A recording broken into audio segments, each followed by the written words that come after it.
Wolverine has taken on many names: Wolverine, Logan, James, Weapon X, and yet no matter where life takes him, he doesn't know peace. Wolverine's life has literally never been easy, not even from day one. He was a child born out of wedlock, and his mom didn't really care for him. In fact, she wasn't around much as she was institutionalized after Wolverine's half-brother died. His biological father, Thomas Logan, wasn't a good person, nor was his other half-brother, Dog Logan. His maternal grandfather was extremely abusive. The only good thing in his life at this point was his friend Rose and John Howlett, his stepfather.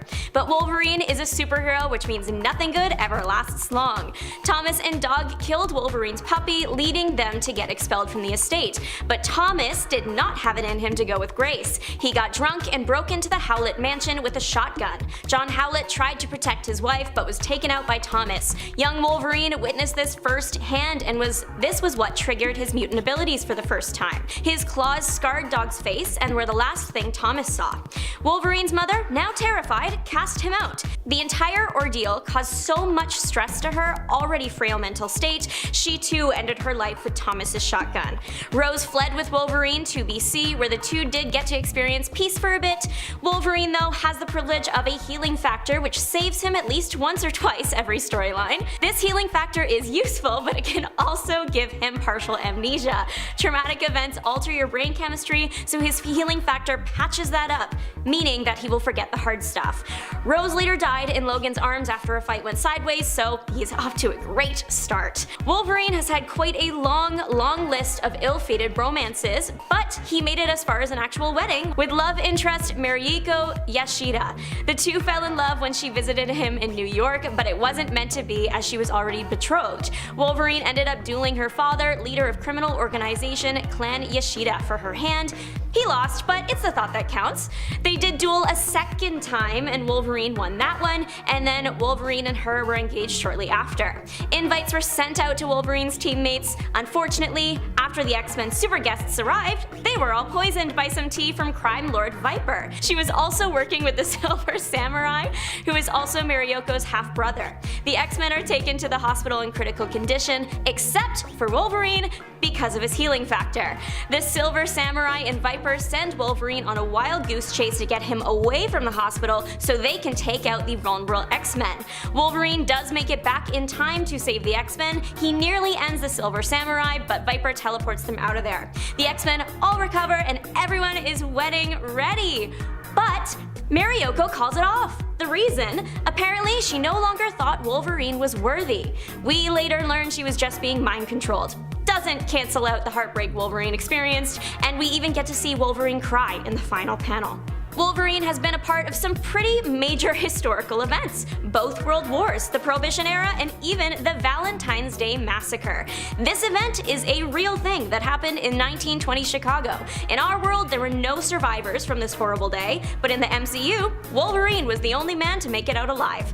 Wolverine, now going by Logan, got into some hot water with Al Capone, as Capone controlled Chicago's gang scene, and thus anything illegal coming through, like for example the alcohol Logan was smuggling into the US with his girlfriend. Leading up to Valentine's Day, there were a few fights between Logan and Capone's men, leading to many casualties, including Logan's girlfriend. Her death was what drove Logan to find the famous mob boss. Capone denied having a hand in Logan's girlfriend's death and sent him to the person that did. But surprise, it was just a setup to get Logan to the site of the Valentine's Day Massacre. He almost doesn't make it out, but his healing factor has his back. Wolverine has been captured way too many times to count. This time, he was being tracked by recurring enemy Victor Creed. Victor found Wolverine unconscious in the middle of a murder scene and snatched him away before the authorities arrived. He took him to the Ravencroft Institute so that scientist Nathaniel Essex could experiment on him. The experiments included a lobotomy, which led to a coma, and a loss of his left arm. To recap, at this point, Wolverine has gone from accused of crimes he didn't commit, to kidnapped, to lobotomized, to having his arm cut off. Not a good week so far. One of the doctors, Claudia Russell, freed Wolverine, who is now out of his coma due to his healing factor. The pair was confronted by Victor Creed, and Claudia knew that Wolverine couldn't take a fight with Creed in his state, so she sent him away facing Victor herself. This was a more evenly matched fight than you'd think. Turns out Claudia was a werewolf, and she was the one committing the crimes. She didn't win the fight, but it was enough for Wolverine to get away. It's unclear how his arm came back, but if I had to guess, it was probably the healing healing factor. It's pretty rare that Wolverine ever fully dies, but one way that has been confirmed to finish the job is drowning. The healing factor requires oxygen, so take that away and Wolverine is done for. It's a fact that has been confirmed in Uncanny X-Force 33 and Wolverine Black, White, and Blood issue 4. The serious drowning situation in Uncanny X-Force involved Wolverine, a student of his Evan, and Wolverine's son Daken. Daken has hated Wolverine since he was abandoned by him. Wolverine didn't even know he was born. But Daken is still set on causing Wolverine's demise and doing so while Wolverine watches one of his students get attacked. It's not cute. Eventually though, Wolverine does get saved and he and his son fight it out. His son loses the match after Wolverine holds him face down in a shallow puddle.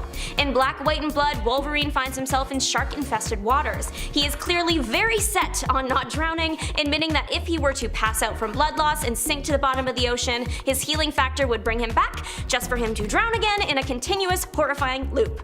Until a miracle occurs, of course, and someone drags him above ground. This is one of the only confirmed ways to permanently end Wolverine. Another major historical event Logan had the displeasure of experiencing was the bombing of Hiroshima. I am not kidding. During the Second World War, Logan is captured by soldiers in Japan. He gets his usual treatment of being put in a local prison. He eventually escapes beside Lieutenant Ethan Warren, who will soon become a problem. Logan finds a place to relax for a while with a local girl and they fall in love, but again, good things can't last for him and Lieutenant Warren reappears. The mutant fights Logan's lover, who is a talented swordswoman, but eventually overpowers and ends her. This brings Logan into the fight, but as the two are pummeling each other, a plane is soon overheard overhead. The plane that is carrying the atomic bomb. It destroys the city and injures the two men. Logan's healing factor is working overtime as it now has to regenerate Logan's entire outer skin layer and half his insides. He looks bad, y'all. At this point, two things are consistent for Wolverine. He will be pummeled to near death and his healing factor will ensure that he suffers another day. This was taken to the extreme in Uncanny X-Men Annual number 11. In this comic, Wolverine actually does die. It's a pretty serious fight with the powerful being Horde. Horde wants the Crystal of Ultimate Vision and tasks the X-Men with getting it for him. He wants it because the crystal has life-sustaining powers and grants complete understanding of the universe to whoever uses it. Towards the end of the comic, Wolverine and Horde are battling it out. Wolverine perishes due to a spear to the back, and Horde resolves to take part of Wolverine as his prize. This is ultimately his undoing. Through this action, a drop of Wolverine's blood gets on the crystal, and the power of it literally regenerates Wolverine's being. Normally, his healing factor would not be capable of bringing him back from just a drop of blood. It was the crystal that gave it a power boost, kind of like a Wolverine jump cable. He has the crystal's power flowing through him at this point and uses that to defeat Horde. At this point, Wolverine is basically a god, meaning he can feel every part of the universe and even manipulate it to his will. But the man does have a conscience and realizes that no one should have this level of power. The crystal is now deemed as a threat to the universe and is destroyed by Wolverine, and he lives to suffer another day. Wolverine famously has a thing for Jean Grey. This has led to a lot of emotional and physical pain over the years. New X-Men issue 148 really wanted to destroy this man. Wolverine and Jean Grey are lured to Asteroid M, old headquarters mutant enemy number 1, Magneto. We find that Magneto has spent the last little while creating a plan to destroy the X-Men by preying on their weaknesses. For Wolverine and Jean, they are trapped on this asteroid that is slowly heading towards the sun. The heat and dwindling oxygen make it increasingly difficult for Grey to function, causing her to slowly die. Just before the two enter the sun, Wolverine mercy kills Grey so she won't have to experience being burned up. Wolverine does get to experience this though, as he walks the two of them straight into it. What he doesn't know is that killing her and walking into the sun triggered the Phoenix, which Jean is then able to use to save the pair and transport them down to Earth just in time to save the day. Unfortunately, Wolverine lost her for real in the end as Magneto shocked her with an extreme amount of power. Wolverine, now feral, ended Magneto right then and there, so Wolverine has to deal with the pain of losing her again, twice, once at his own hand, and is now one of the only few who knows what it's like to be burned up by the sun. In the same issue, we learn that Wolverine was once trapped under a glacier for 6 months. That's already awful. It gets worse because glaciers don't have much to eat in in or around or under them, meaning that Wolverine got creative with his healing factor, using it to regrow his skin whenever his hunger took a piece off. He is likely also stuck in a constant state of all-over regeneration for this period. His healing factor is forced to not only regenerate his arm, but also any skin that is being damaged by frostbite, making him immune to the effects of it. It is currently unclear how Wolverine got under the iceberg or how he got out. The Old Man Logan storyline has a reputation for being one of the most heartbreaking Wolverine series. For good reason. One particularly famous moment happened in Wolverine Volume 3, number 70. At this point, America is divided into sections belonging to various villains and villain races. An elderly Logan and Hawkeye, they must travel across this chaotic, now wasteland, to deliver an important parcel. They have to pass the time somehow, and Wolverine chooses to do so by telling Hawkeye about the day he decided to retract his claws for good. In the evening, the X-Mansion suddenly receives dozens of distress calls before being attacked by a group of powerful supervillains.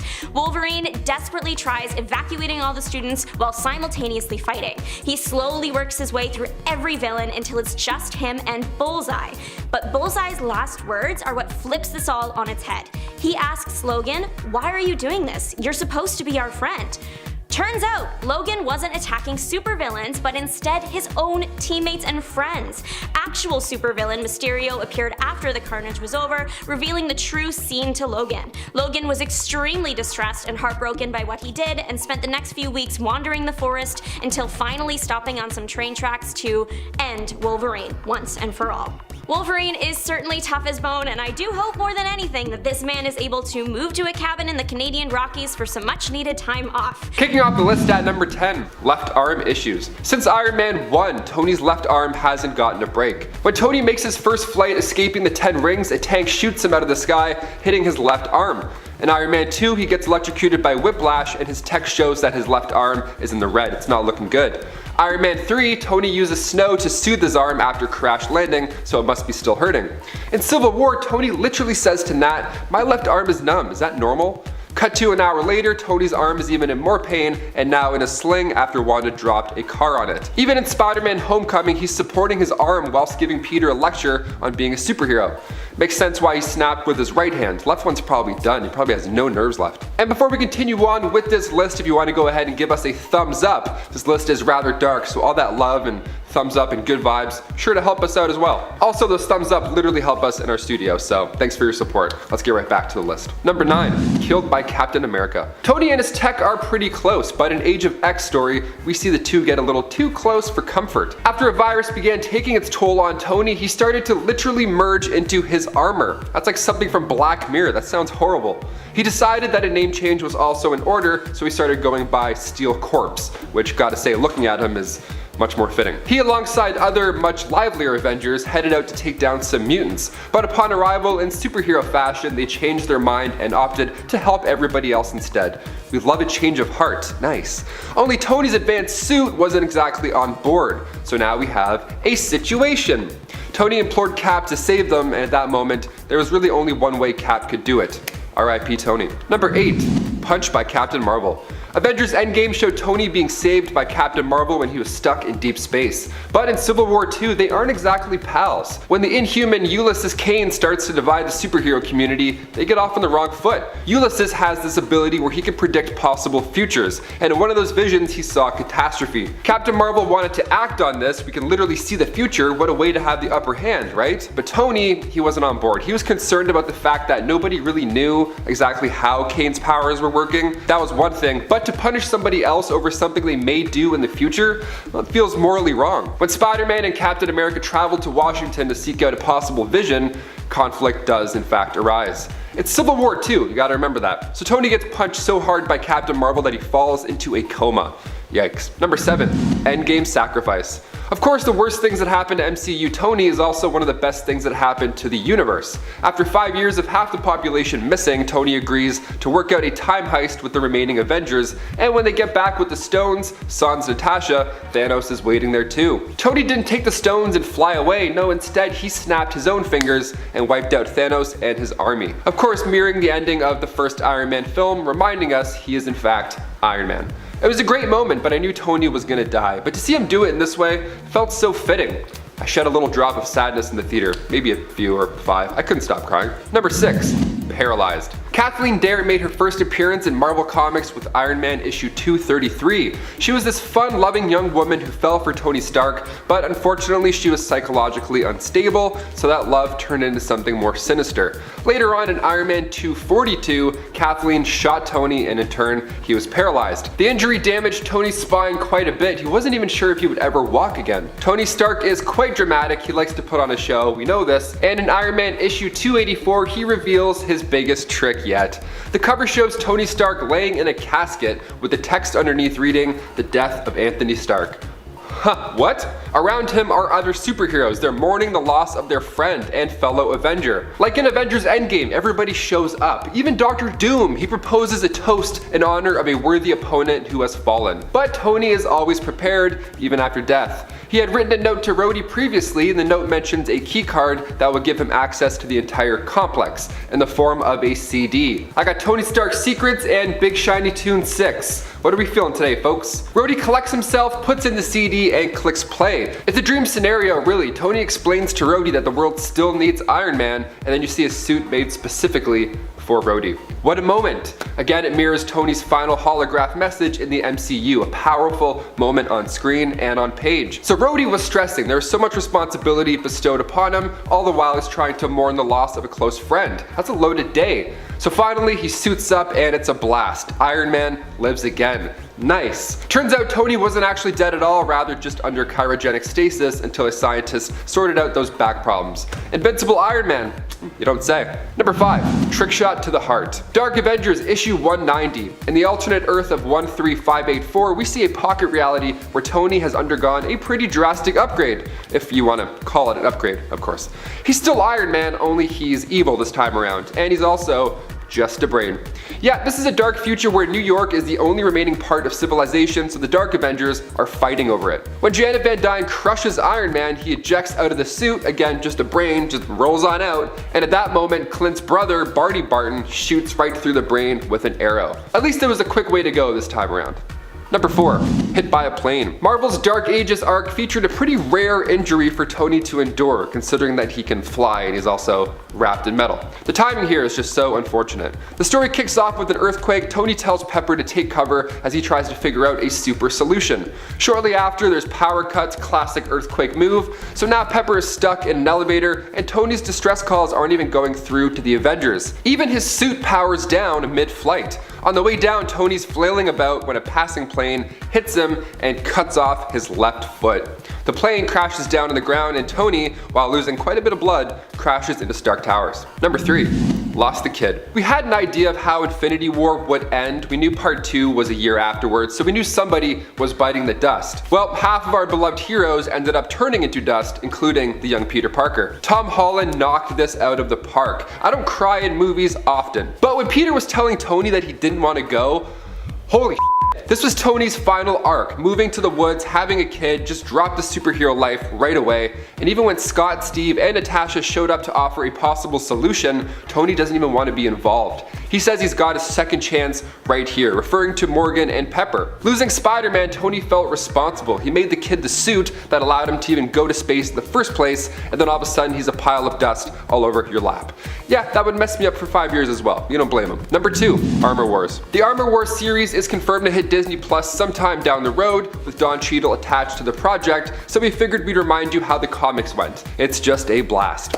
Armor Wars is a 7-issue series written by David Michelinie and Bob Layton. Now after Iron Man's tech was stolen, Tony was on the hunt to take down several villains using any sort of armor or tech. He's taken down anybody with armor. He even fights fellow Avenger Stingray at one point, although he's innocent. I hope we get that fun introduction in live action. That would be crisp. When Iron Man battled Firepower, he got injured so badly that he faked his own death. See, in the comics at this time, the world didn't know that Iron Man was Tony Stark. They thought it was Tony's bodyguard, a guy named Randall Pierce. So Tony ended up becoming the new Iron Man although he took all of those punches before anonymously. And finally, number 1, Infinity Gauntlet. Just because the Infinity Gauntlet can undo things doesn't mean we can forget about them. Like that time in the comics when Iron Man got his head ripped off by Taraxia. The Infinity Gauntlet was a 6-part series that began in 1991 from the brilliant Jim Starlin and George Perez. It opens with Silver Surfer crashing down into Earth, saying that Thanos is coming. And come issue 4, the Avengers are now going to Thanos. The plan was for the Avengers to attack Thanos and his new partner, Taraxia. Meanwhile, Silver Surfer was waiting around on deck to snatch that Infinity Gauntlet. Sounds easier said than done. Thanos stops Thor's hammers with his fingertips, Wolverine's adamantium bones turn to rubber, so gross. Cyclops gets his head stuck in a clear block of force, Vision gets the life literally ripped out of him, and Iron Man gets dispatched, as Taraxia says, whilst holding Tony's head proudly. Like it's a birthday cake. She's like, here you go, Thanos, here's a head. Things get undone later on, but that one shot of everybody just laying there, it's gonna live in my head rent-free. Number 10, Rejected at Birth. Before the monologues and ruling, Loki was just a kid born into royalty. He made his first comic book appearance in Venus, issue 6, and in the Silver Age he entered with Journey into Mystery, issue 85. His father was King Lafay, leader of the giants of Jotunheim, and Loki was born not a frost giant, but rather he was pretty petite. He was small and frail, so much so that his parents were actually kind of embarrassed to call him family. He wasn't even allowed to play with the other giants. Poor Loki, from birth he's had a rough go. But it only gets worse. Number 9, his true origins. It's gotta be a tough time to find out your parents aren't even your real parents. It happens quite often in these comics, but Loki was raised in the Odinson household, and he felt like he belonged there at least. Well, mostly. I mean, sure, Thor was the favorite brother and all, but he truly thought Odin and Frigga were his parents. So when Loki came into contact with the Casket of Ancient Winters, he actually thought he was cursed. Now, the Casket of Ancient Winters was safely stored in Odin's vault at this time, and we see it for the first time in the comics in Thor issue 346. And it made it to the big screen in 2011 in the Marvel Cinematic Universe. So the Casket of Ancient Winters is a relic that doubled down as a deadly weapon, belonging originally to the Frost Giants. So Loki felt this without even knowing his true heritage, and he still felt this power, and it has the ability to unleash the fury of 1,000 killing winters. So you open this thing and it's trouble. You better be ready for quite a rush. It took all of Heimdall's strength to just break through this ice when Loki used it against him later on in Thor 1. Coming from a guy who lives in Canada, it doesn't look too bad. Wear some layers, grab a coffee, you'll be fine. And before we continue on with this Loki list, if you want to go ahead and give this video a thumbs up, it looks just like that, maybe a little less nice. That would be great for our studio. It really does help us out quite a bit, especially while we're working from home for this last little chunk. It really does go a long way for us. So thank you so much for your patience and support. Let's get right back into this video. Number 8, stuck in a tree. Now I know that doesn't sound very frightening off the bat, but when it comes to Asgardian magic, this can be quite daunting. In Journey into Mystery issue 85, the first time we see Loki on the pages, before he even gets up to anything crazy in the comics, he was condemned by the gods to be trapped in a tree. In a tree! He's to remain there until somebody sheds a tear for him. Now, Loki, obviously, no one's gonna be crying over him. He was kind of the worst, but someone did cry. Someone did shed one tear for Loki. Might be a little bit different than you think. So he's been in this tree for ages now, but slowly and surely he's able to control the tree. And I don't mean like the trees from Wizard of Oz either, like not gonna huck apples at Odin. He can just manipulate the tree in small ways. So when Heimdall's passing that tree, he commands the tree to shed a leaf, and the timing was so perfect. The leaf just fell and then poked him right in his eye, causing, of course, a tear to fall after. And voila, we see Loki emerge from this tree and just run for it, just run for the hills. And his first plan of attack was to seek revenge on the one responsible for his tree time, Brother Thor. Number 7, Hulk smashed. When Loki tried to tame the Hulk in the first Avengers movie, he got ragdolled into cement in the Avengers Tower. It was kind of a funny moment for theaters, especially that little squeak that Tom Hiddleston lets out when he's lying there. It's so funny, it's great. Well, according to E. Paul Zare, who has a PhD in neuroscience, and Dr. Kirk McGee from the QEII Health Sciences Center, Loki would have been kind of screwed. He would have been in a lot of pain here. Due to the whip-like actions of the Hulk swinging him, Loki would apparently have a crushed skull, fractured vertebrae from the cervical or neck region all the way down to the lower back, broken ribs, dislocated hips, crushed tibia and fibula, and crushed metatarsal ankle bones. Loki would also suffer internal damage as well, like punctured lungs, a ruptured septum in the heart, a lacerated liver, ruptured spleen, kidney damage, and a ruptured bladder. Now, I get that he's part of the whole God Squad, but he's got to feel at least a few of these. And we have proof that he did feel those, because in Thor Ragnarok, when Thor gets ragdolled in a similar fashion, Loki gets up excitedly and says, "That's how it feels." So you can tell he's been thinking about this a bit.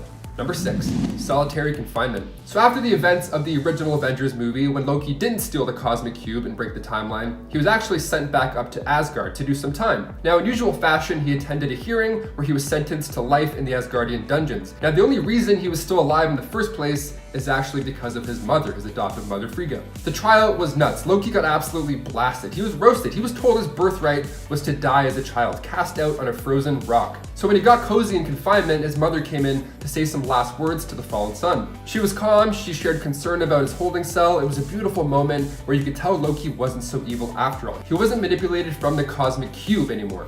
He cared for his mother through all of this, and when he went out to touch her hand one last time, it ended up just being magic. She wasn't actually there. Now, funny enough, in a deleted scene, this moment is even more heartbreaking. The scene showed the two talking as they did in the final cut of Thor: The Dark World, but Frigga told Loki that a true king admits his faults. And then Loki responds with, well, Odin's not my real father, so you're not my real mother. Number 5, cursed advice. Algrim the Strong was a lieutenant of the Dark Elves leader Malekith, and he was serving his master Malekith, you know, the MCU's best villain, Malekith, him. Algrim was locked up with Loki at the same time in those dungeons. He actually sacrificed his life to become the last of the cursed. Much like Loki in Avengers 1, he too got locked up with bigger intentions. So once he transformed using the Curse Stone and he punched his way out of the dungeons, he debated setting Loki free, but again, he was frail and small, so he's like, no. Walking away, Loki tipped him off to the best escape route to the Asgardian shield generator. And after Curse demolishes that, the other Dark Elves were able to invade Asgard, and then Curse met up with Malekith, and after failing to retrieve the Aether, Curse stabbed Frigga in the back with her own sword. To think Loki helped this guy out, that's crazy. He's like, hey, try those stairs, you get there faster. And then now his mom's dead.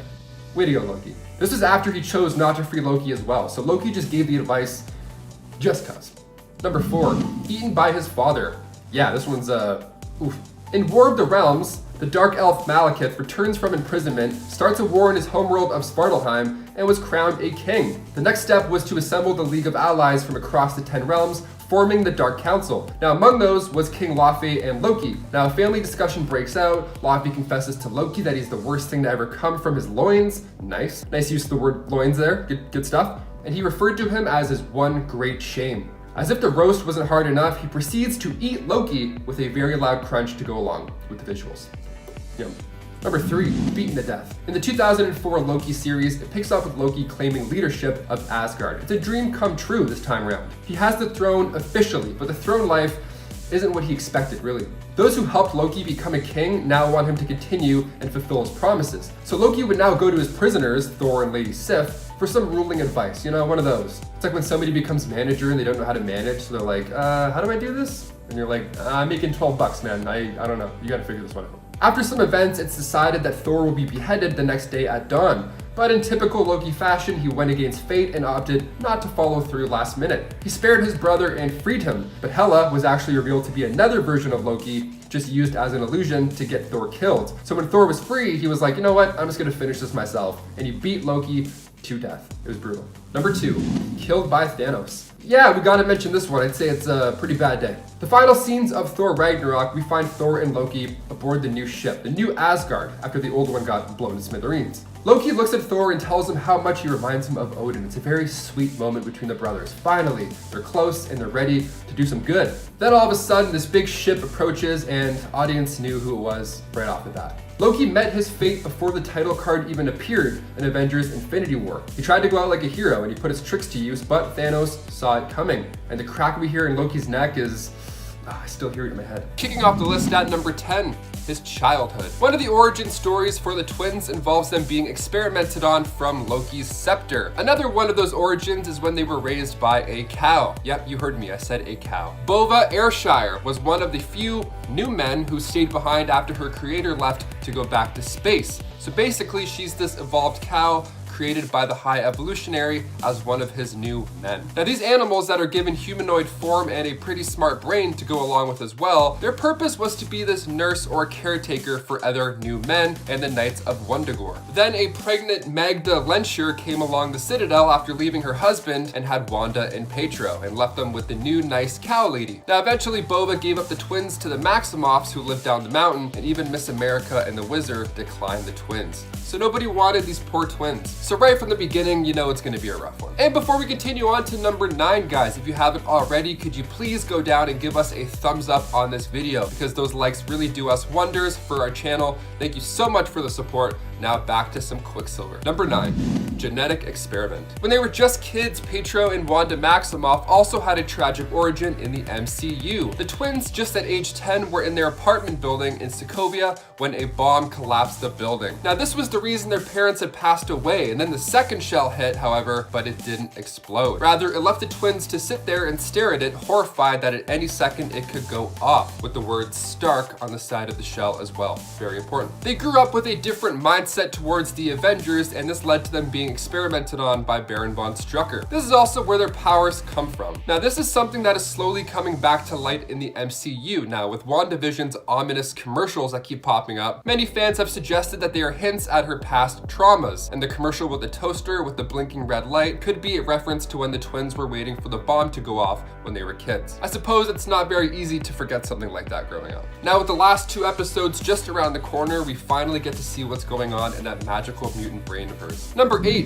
forced to join the Brotherhood of Evil Mutants. Pietro follows his twin sister Wanda everywhere. He is extremely protective, and if she wants to join a Brotherhood of Evil Mutants, well, I guess he has to come along for the trip to make sure everything goes well. I guess. Since their first appearance in X-Men issue 4, Wanda felt like she owed Magneto because he saved their lives. But Quicksilver can't really disagree and leave her, no way. So he's like, whatever, screw it, I'll join as well. Although he makes it very clear where he stands with their ideas. They didn't do much with the Brotherhood of Evil Mutants, or at least Quicksilver tried not to do much. Like when Magneto wanted to nuke a country, Quicksilver steps in and opposes him. Number 7, depressed. In the Son of M storyline, Quicksilver is not having an easy go. See, he fell into a deep depression after losing his powers and his sister and his reputation all at the same time, which I'll get into a little bit later. So while walking around the city, opposed to his normal blink and you'll miss him speed, he came across some thugs. And when he tried to help out, naturally, his powers weren't there to be relied on, so he got knocked to the ground in one punch.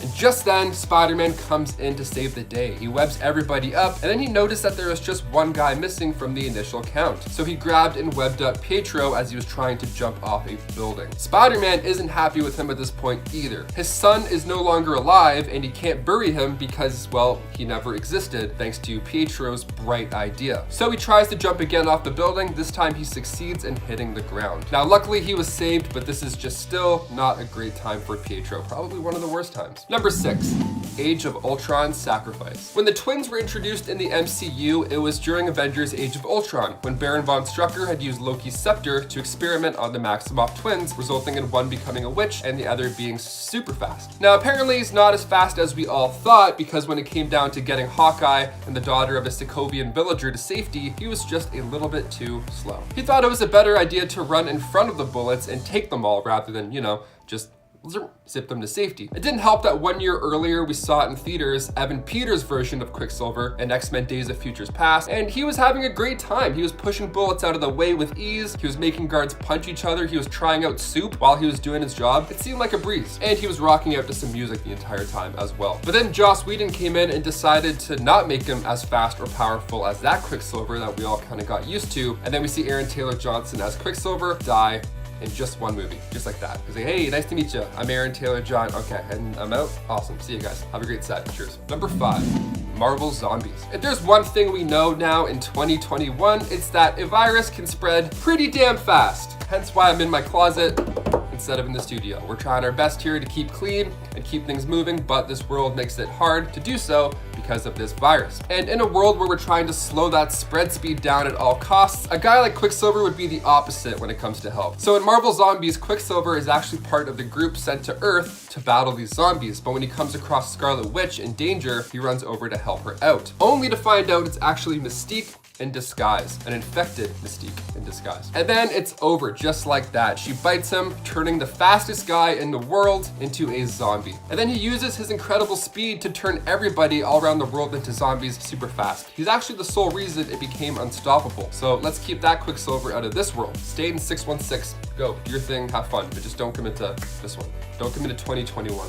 We don't want that. Number 4, tried to heal mutants. So after the House of M incident, Pietro tried desperately to bring his powers back, so he snuck into the Terrigen Mist chamber in attempts to fix himself, and while he was there, he stole the pieces of Terrigen and exposed them to his daughter Luna in order to give her powers. Now Pietro thinks this is the best idea ever and that he's solved it. So he opens a clinic in Mutant Town to restore everybody's powers, and this resulted in many losing their lives due to the powers of the Terrigen Mists. And Pietro had to live with that on top of everything else that he already had to live with. The guy just can't catch a break. Number 3, too close for comfort. We go now to the Ultimate X-Men series. Okay, so since the twins were a big deal in the Brotherhood, they were very dedicated to the cause. And when it comes to the Ultimates, they got a little too dedicated to said cause. In 2001, the Ultimate pair is when things got a little weird in the comics. So one of the Ultimates front cover made readers do a double take with the duo side by side, hand in hand, with their fingers interlocked. Not even like this, like how Friends do it. It's like,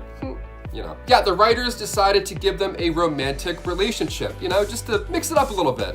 Why not? They were always pretty close from their first issue. I mean, even Pietro told Toad that he was chewing too loud in front of his sister, so that was fine. But then it's when this came into the picture, things got weird. When Mark Millar brought them over to the Ultimates, it got a little crazy, and he was pretty defensive about Wanda to Captain America because, well, Cap was suggesting Wanda wears less revealing clothes to make an example, all because Captain America was suggesting that Wanda was a little bit scandally clad for the job. But when Quicksilver backs her up, it's more of a romantic way, which I feel like we could all have gotten without, you know, we don't want to see this version of Quicksilver, I don't think. Bring back the zombie one. I mean, anything's better than this weird thing. Even Captain America's face in that comic is like, oh. Now this also happened to end with Quicksilver unable to catch bullets fired at Wanda, and then one of those bullets ripped through his hand, taking out his lover slash sister. I mean, sure, that's one way to write somebody out of a relationship. Number 2, he lost his powers. When Wanda lost control of her powers during the House of M storyline, she was taken in by Magneto, who had asked Xavier for his help. So the Avengers and the X-Men met up to try and figure out a solution here.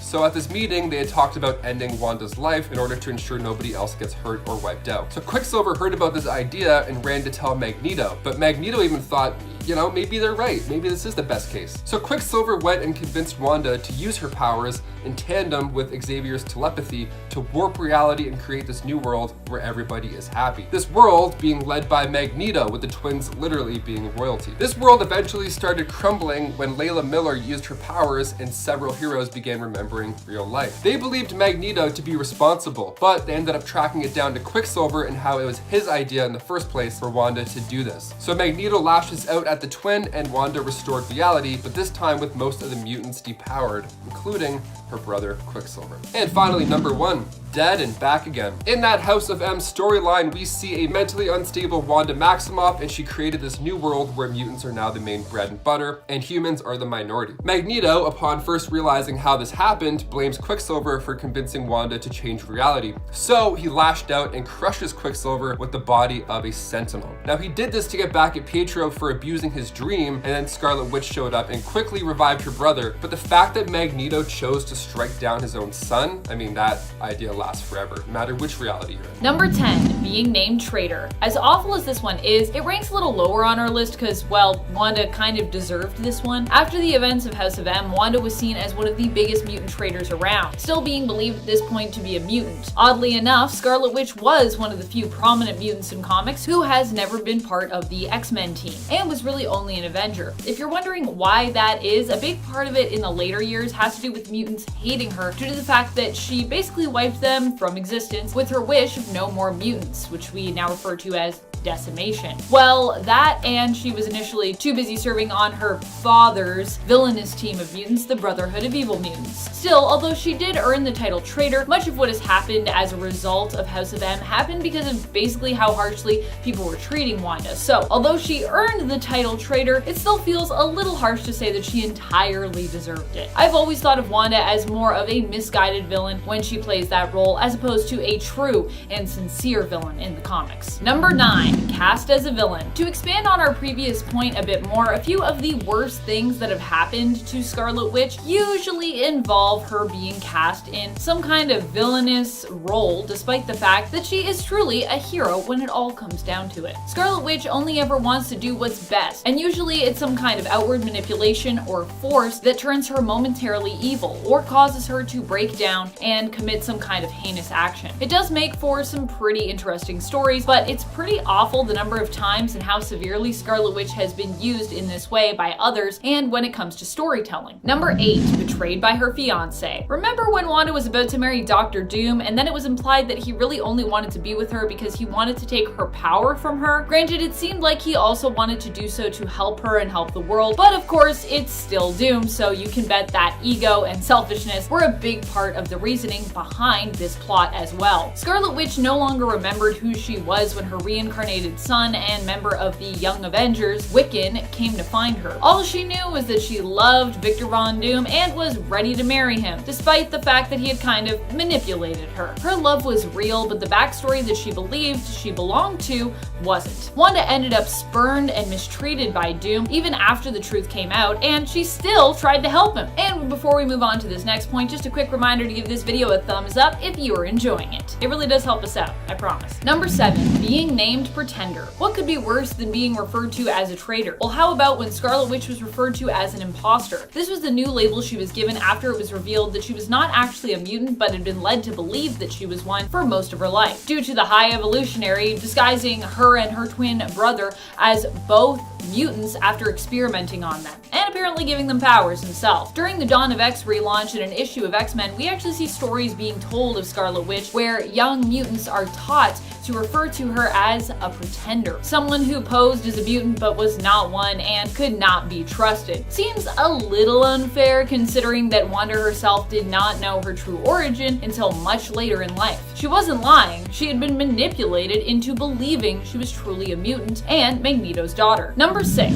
Death of her family. Even in the MCU, Wanda has a tragic origin story. In the cinematic universe, she and her brother Pietro were orphaned at a young age after they managed to survive an attack that collapsed their apartment. Their parents were killed in the explosion that decimated their home, but they survived after a second missile landed but did not explode. However, this experience would go on to haunt them for the rest of their days, with the name on the missile being burned into their memories for years to come. And that name, of course, was Stark, which is why when we first meet the Maximoff twins in Age of Ultron, they are enemies and not allies of the Avengers. Number 5. Having Magneto for a father. At least for the time she did. While in the comics, Quicksilver and Scarlet Witch are no longer considered the children of Magneto, they still had him as a father for many years and across many alternate Earths as well. While Magneto might be good with magnetizing, he is not very good at parenting. Magneto is usually a pretty strict father who has demanded much from his children over the years. I think Wanda, in terms of having a caring parent, was actually better off with her sentient cow mom that the High Evolutionary created. Number 4. Spell backfired. Even when Wanda tries to do good, she can't catch a break. In the X-Men Empire series tie-in, Scarlet Witch seeks to right her wrongs by bringing back all those mutants lost in the massacre at Genosha. She is trying to atone for her past and all the harm that she has brought to mutant kind. But poor Wanda can't seem to catch a break. Her ritual to revive the dead backfires and instead simply turns those that she's trying to bring back into zombie mutants, instead of bringing them,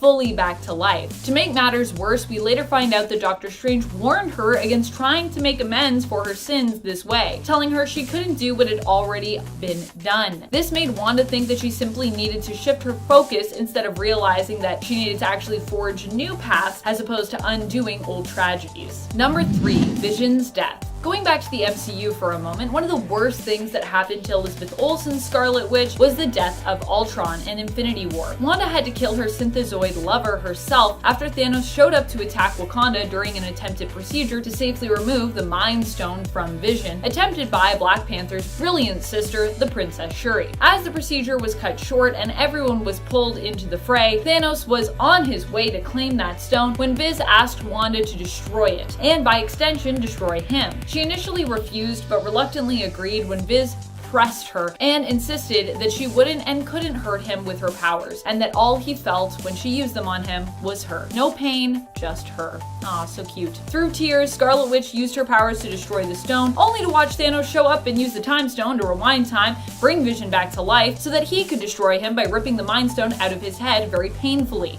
Yikes. Number 2, possessed by Chthon. This is one of those times that Wanda was made a villain truly without any of her own intent steering her there. Wanda was actually marked by Chthon at birth to act as the Elder God's vessel, should he find a way to return. Chthon would actually succeed in possessing Wanda and using her to return on more than one occasion, though the first time around was probably the worst, when Mordred summoned Chthon via a ritual, allowing the god to basically take hold of Wanda and leaving the Avengers powerless against his will. Fortunately, the disaster that would be Chthon's return was averted before the ritual could be fully completed. Thank goodness for dolls with parts of Wanda's soul in them. That's what happened. Number 1, losing her children. If you were to ask Wanda what one of the worst things that ever happened to her was, I'm sure she would likely answer the loss of her children. Although she would get her 2 twin boys, Billy and Tommy, back when their souls were basically reborn into our world, reincarnating them, she would never really get back the family that she had initially willed into existence. Using her power and from her desire, Wanda made it possible for her and Vision to have children together, and Wanda gave birth to 2 twin boys. However, when others learned that they weren't real and that their existence was kind of making reality unstable, they forced Scarlet Witch to confront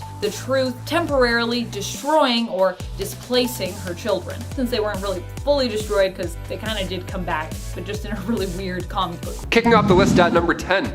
Born to Kill. Whenever it comes to superheroes and parents, origin stories usually begin on a awful note. Shang-Chi was raised to become a deadly assassin. He didn't have a choice because his father was an immortal sorcerer crime lord. In Shang-Chi's first ever comic book appearance, Special Marvel Edition issue 15, right on the cover, readers are told that although Shang-Chi is the world's most fearsome fighter, and the following pages really drive that home, Shang-Chi is faced off against 4 deadly men, but he's just walking through these guys. He's leaping over swords, he's ducking under kicks.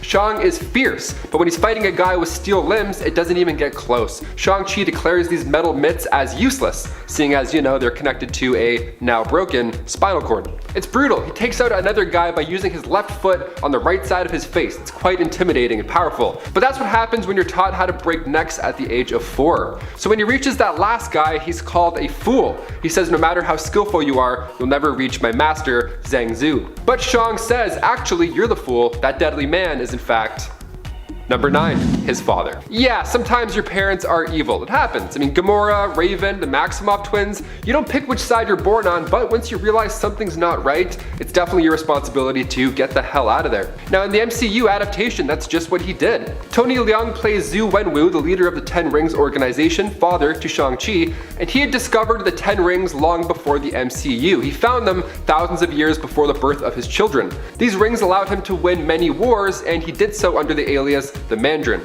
Now, seeing this on the big screen was a spectacle. Watching Wenwu take over armies and single-handedly wipe out hundreds of warriors never looked so good in IMAX. I don't know how else to say it. It's beautiful. The fight choreo is so good, chef's kiss. But eventually, while searching for more land to rule and armies to best, he came across the village of Ta Lo in 1996. It was a paradise filled with mystical beasts. It was an ideal land to have, really, but it wasn't easy to find. He lost his men whilst traveling through the cursed forest, but like other roadblocks, those 10 rings made it easy for Wenwu to make it through to the forest and find the land of Ta Lo. And that's actually where he met Ying Li, aka Number 8, his mother. Ying Li was guarding the entrance to Ta Lo, but Wenwu at this point was used to this. Only when they started to fight, she displayed her own powers, and they were strong enough to finally match Wenwu's strength and durability.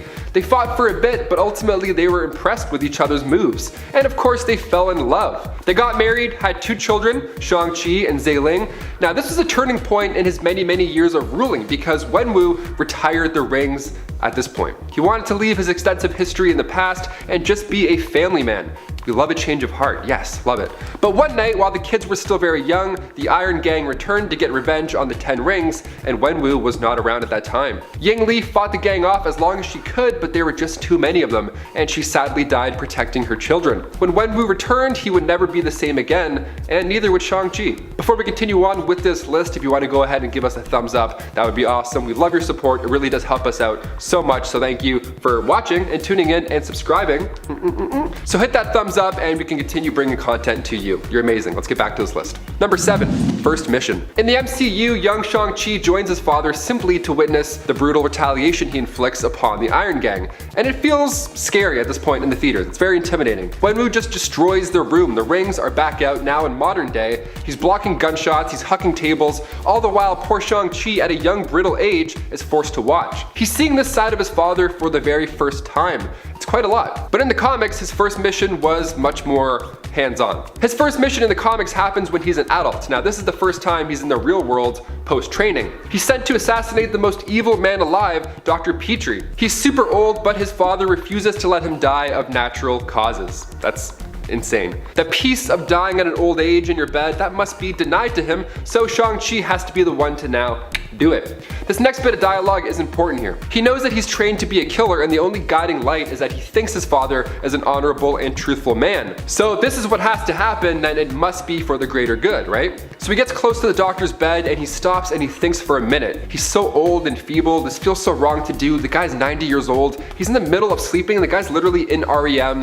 What harm could he possibly be doing at this point in his life? As he's sitting there debating all this in his head, Shang-Chi looks over and the old man opens his eyes, and that's when his training takes over and Shang-Chi just hits him once, and that's enough to end his life. On the way out, he was approached by Dr. Sir Dennis Nayland Smith. He reveals his true origins, and Nayland sets the record straight on who's really on the right side here. Number 6, the cat. So after this point, Shang-Chi had become a hero, or at least that was his intentions, which is better off than how we started. His father wasn't happy about his life choice, obviously, so he sent a number of assassins to take him out. During his travels, he met other martial artists and of course other superheroes. He also met his rival, Cat. Shen Kui made his first appearance in Master of Kung Fu issue 38. He too was a master martial artist, and now he was a formidable spy in Hong Kong. First for communist China, and then later on as a freelancer. Shang-Chi was sent to recover lost documents, investigate Cat, and a British agent named Juliet. But when Cat saw Juliet and Shang-Chi talking amongst themselves, he thought that she had revealed his whereabouts. He's skilled, perhaps too skilled, Shang-Chi thinks, because while they were kicking each other in the neck, Juliet stabbed herself just to get them to stop. Now according to Shang-Chi, neither of them know who is more skilled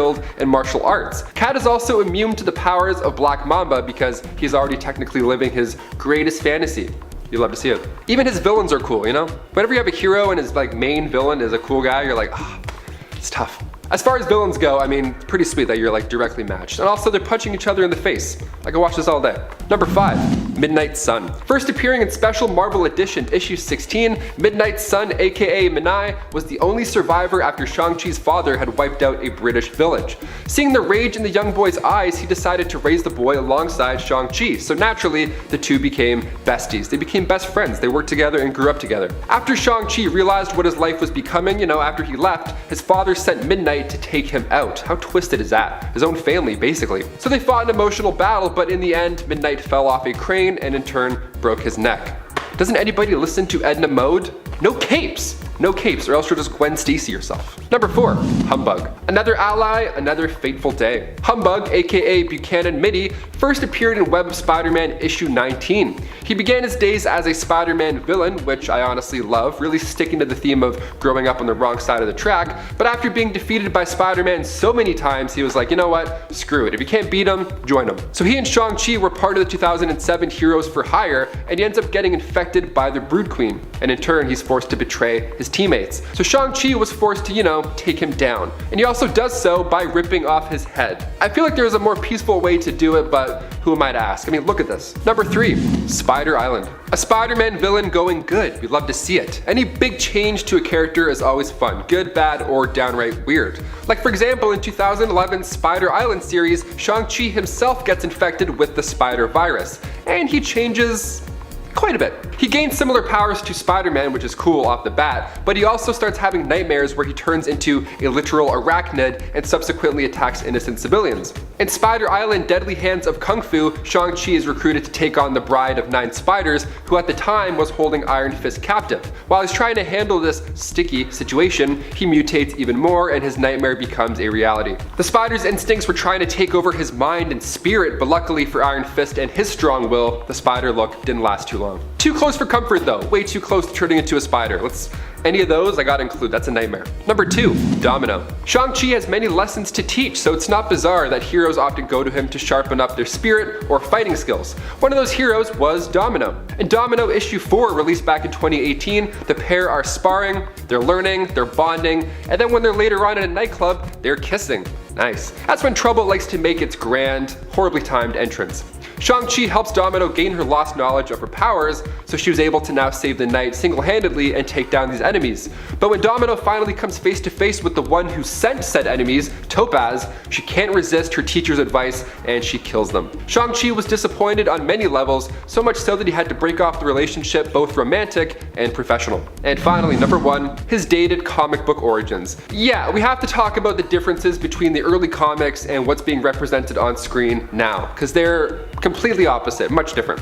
Because if you're reading old Shang-Chi comics to have a better understanding on who his father is and what you're going into for the film, you're going to see some stereotypical, offensive, aged content. His father was originally referred to as Fu Manchu in the comics, who Marvel brought out in 1973. Marvel at the time was trying to make bank by capitalizing off popular martial art films and themes. It was discontinued later on in 1983, but this is offensive content that they now have to use to branch off into other side stories like Avengers and stuff like that. Shang-Chi star Simu Liu himself has opened up recently about the role and its historical impact. He says, when you look at the character of Shang-Chi through the comic books going back to the 70s and the 80s, the fact that he existed and the fact that he was an Asian character was amazing. But at the same time, there are aspects of that portrayal of him that maybe could feel a little stereotypical. So when we first started to map out who this character was and who his journey was going to be over the course of this film, we were all very sensitive to not have to go into that stereotypical territory. Now, director Destin Daniel Cretton tried to wipe out as many negative elements as he could, and in the movie there's a powerful moment where the characters are reflecting on the Mandarin from Iron Man 3, and the way that they mention it, well, the way they retcon it, really, is done in a smart and, dare I say, charming way. Number 10, Stan Lee's ire. Initially, Vision wasn't loved by all at Marvel's offices. In fact, Marvel legend Stan Lee hated the look and the name of the character apparently when he was first created in 1968 by John Buscema and Roy Thomas. Apparently, Stan complained to Roy about the choice of color for the android, not liking the look of his bright red appearance, and also felt the name was not a good fit, not strong enough for the character. Today, his appearance has become iconic, and we think nothing of it. But back when he was first created, it wasn't just with comic book characters that his existence was considered controversial. Number 9, death of his first creator. Despite the fact that we often attribute Vision's existence to Ultron, he wasn't the only one involved in his creation process. And no, I'm not talking about Tony Stark here. Professor Phineas Horton was forcefully recruited by Ultron into helping him create the synthezoid we later came to know as the Vision. Vision, in fact, was originally given the memories of Professor Horton's previous android creation, which brought on the rage of Ultron, who had specifically told Horton to wipe those memories. He's like, you do it or you're dead. And Horton was like, we'll see. Ultron, of course, did kill the professor, though, creating probably one of the first tragic moments in Vision's life to come about. At the time, the synthezoid mourned the life of his creator and swore to get revenge on Ultron. And before we move on to this next spot, just a quick reminder, if you are enjoying this video and you want more like it, talking about Wanda or Vision or both of them together, romantic moments, be sure to give this video a thumbs up. It really does help us out on the channel. Number 8, no sense of normalcy. Despite the fact that he might seem cold and seems to embrace his synthetic nature, Vision actually constantly strives to fit in.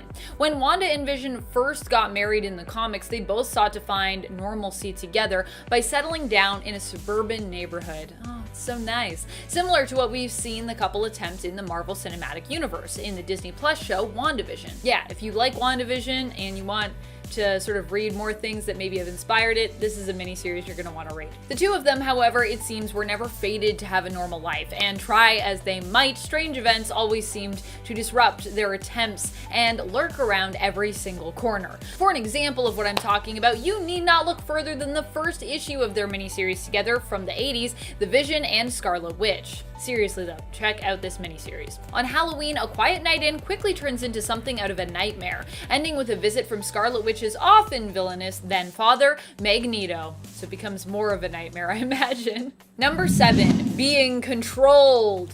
The smallest spoilers ahead for WandaVision if you know nothing about it, but mostly this part is pretty safe as we'll just be focusing kind of on the premise of the show and what we know of it so far based on what has been implied in the episodes. So it's more of like a, if you know the show, you probably know this.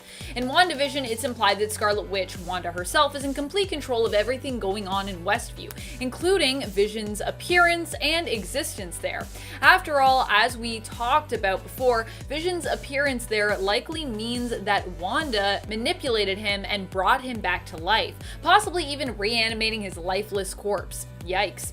As the show unfolds, Vision becomes more suspicious of his life in Westview and Wanda and her involvement not just in it, but in manipulating it as well with her reality-altering powers. Also, I never noticed this before, but Westview's name actually seems to be a reference to the initial of the main characters of the show and the show title itself. Westview, WV. WandaVision, WV. Interesting. Also, it's weird that it took me so long to notice that, but I just noticed it today, so I was looking for all kinds of other explanations as to what Westview meant. I never thought about, like, the initials. Number 6, From the Torch to Wonder Man. The first Human Torch was not actually Johnny Storm, but was an android created by Professor Phineas Horton himself. Ultron, wanting to make his own such creation, kidnapped the Professor and forced him to build an android being for Ultron's own purposes, which we talked about a little bit earlier. The Professor, of course, modeled the synthezoid after his own creation, but a little too closely for Ultron's liking, as I said, bestowing the Human Torch's memories as well to the creation we'd later come to know as Vision. Brought to life, this being attacked Ultron, who had killed the Professor as punishment for his betrayal. Unfortunately, Torch Vision, this version of Vision, was no match for Ultron, and in the end he actually ended up being reprogrammed by Ultron to follow his orders and was given the brain patterns of Wonder Man. Nothing against Wonder Man, by the way, but sharing brain patterns with that hero would cause lots of weirdness for Vision and for Scarlet Witch as well later on down the line. I feel like if you get to pick who you want to share brain patterns with, Wonder Man's not at the top of the list. Also, it's really weird that like Wonder Man's brain patterns were just lying around Hank Pym's lab in like a little recorder device. Like, why did you have those, Hank Pym? What's going on? Number 5, No One to Help! This point has some more specific spoilers for the latest episode of WandaVision, episode 6. So if you haven't gotten there yet, you maybe want to skip this one if you want to avoid spoilers, or if you haven't seen it but you're like, I'm living through the spoilers, man, which is fine. In the latest episode of WandaVision, it's Halloween in Westview as we proceed along our sitcom timeline into the world of basically kind of a Malcolm in the Middle inspired era, which aired actually in the 2000s, despite this episode having a very 90s feel, and despite that series having a 90s feel. Trying to solve the mystery of what's really going on in Westview, Vision lies to Wanda about not being able to join her and the kids trick-or-treating, due to being on duty for Neighborhood Watch. Now, in reality, he actually spends the evening investigating Westview and eventually finds the town's reality warping barrier, which he attempts to cross, not knowing that this will likely end up killing him. As outside of this altered reality, which it's hinted at is numbered as 2800 in the MCU, despite the fact that I think that number's already taken in the comics, Vision is in fact dead. When he moves to leave the town, we watch as he struggles against the magical barrier, which obviously very much wants to keep him within town limits. Sword watches as he attempts to move into their world, seeing him fall to pieces, slowly dissolving in front of them. And as a handcuffed Darcy Lewis shouts for them to do something, like help this man. But that doesn't end up happening. They just run. In the end, it's up to Wanda to save the day when Billy alerts her that he senses that his dad is in danger. Wiccan to the rescue. Number 4, manipulated into being a villain. I really do feel for Vision. Most of the most terrible things that have happened to him in the comics or otherwise are honestly my worst nightmare, which is being controlled by other people. In this case, we're talking about when he was sent in to kill the Avengers and seemingly in some kind of murderous trance. Once the team attempted to reason with him, it became apparent that this synthozoid enemy wasn't all he appeared to be, and in fact that he might not truly be acting of his own volition. In the end, Vision would end up becoming an ally to the Avengers, fighting against his instincts to do them harm. They'd actually help him by deprogramming his murderous urges, and he would eventually go on to join the Avengers outright, fighting many times against his creator and father, Ultron. Many times. Ultron never stays dead. Number 3, infected with a Hydra virus. During the events of Secret Empire, Steve Rogers would end up having his whole life history rewritten and be revealed as a long-time sleeper agent for Hydra. Our heroes would, however, find out too late about Rogers' true allegiances, and so Captain America would become Captain Hydra, or Hydra Supreme, and would take over the United States of America for the glory of Hydra. But he would also end up recruiting some of Earth's mightiest heroes besides, including Scarlet Witch and Vision. But how did he convince them to join the side of evil? Well, he didn't. For Wanda, Hydra actually awoke Chthon within her in order to take control of her body and make use of her powers. And if you want to learn more about Chthon and that whole thing, you can check out the worst things that happened to Wanda's list, where we talk about that a bit more. For Vision, being a synthezoid, they merely infected him with a virus. That was easy. And although Vision tried to fight it, he remained unable to break free and fight against Hydra until near the end of the event. Like the second last issue, I believe, in the main one. Secret Empire number 9. Number 2, death.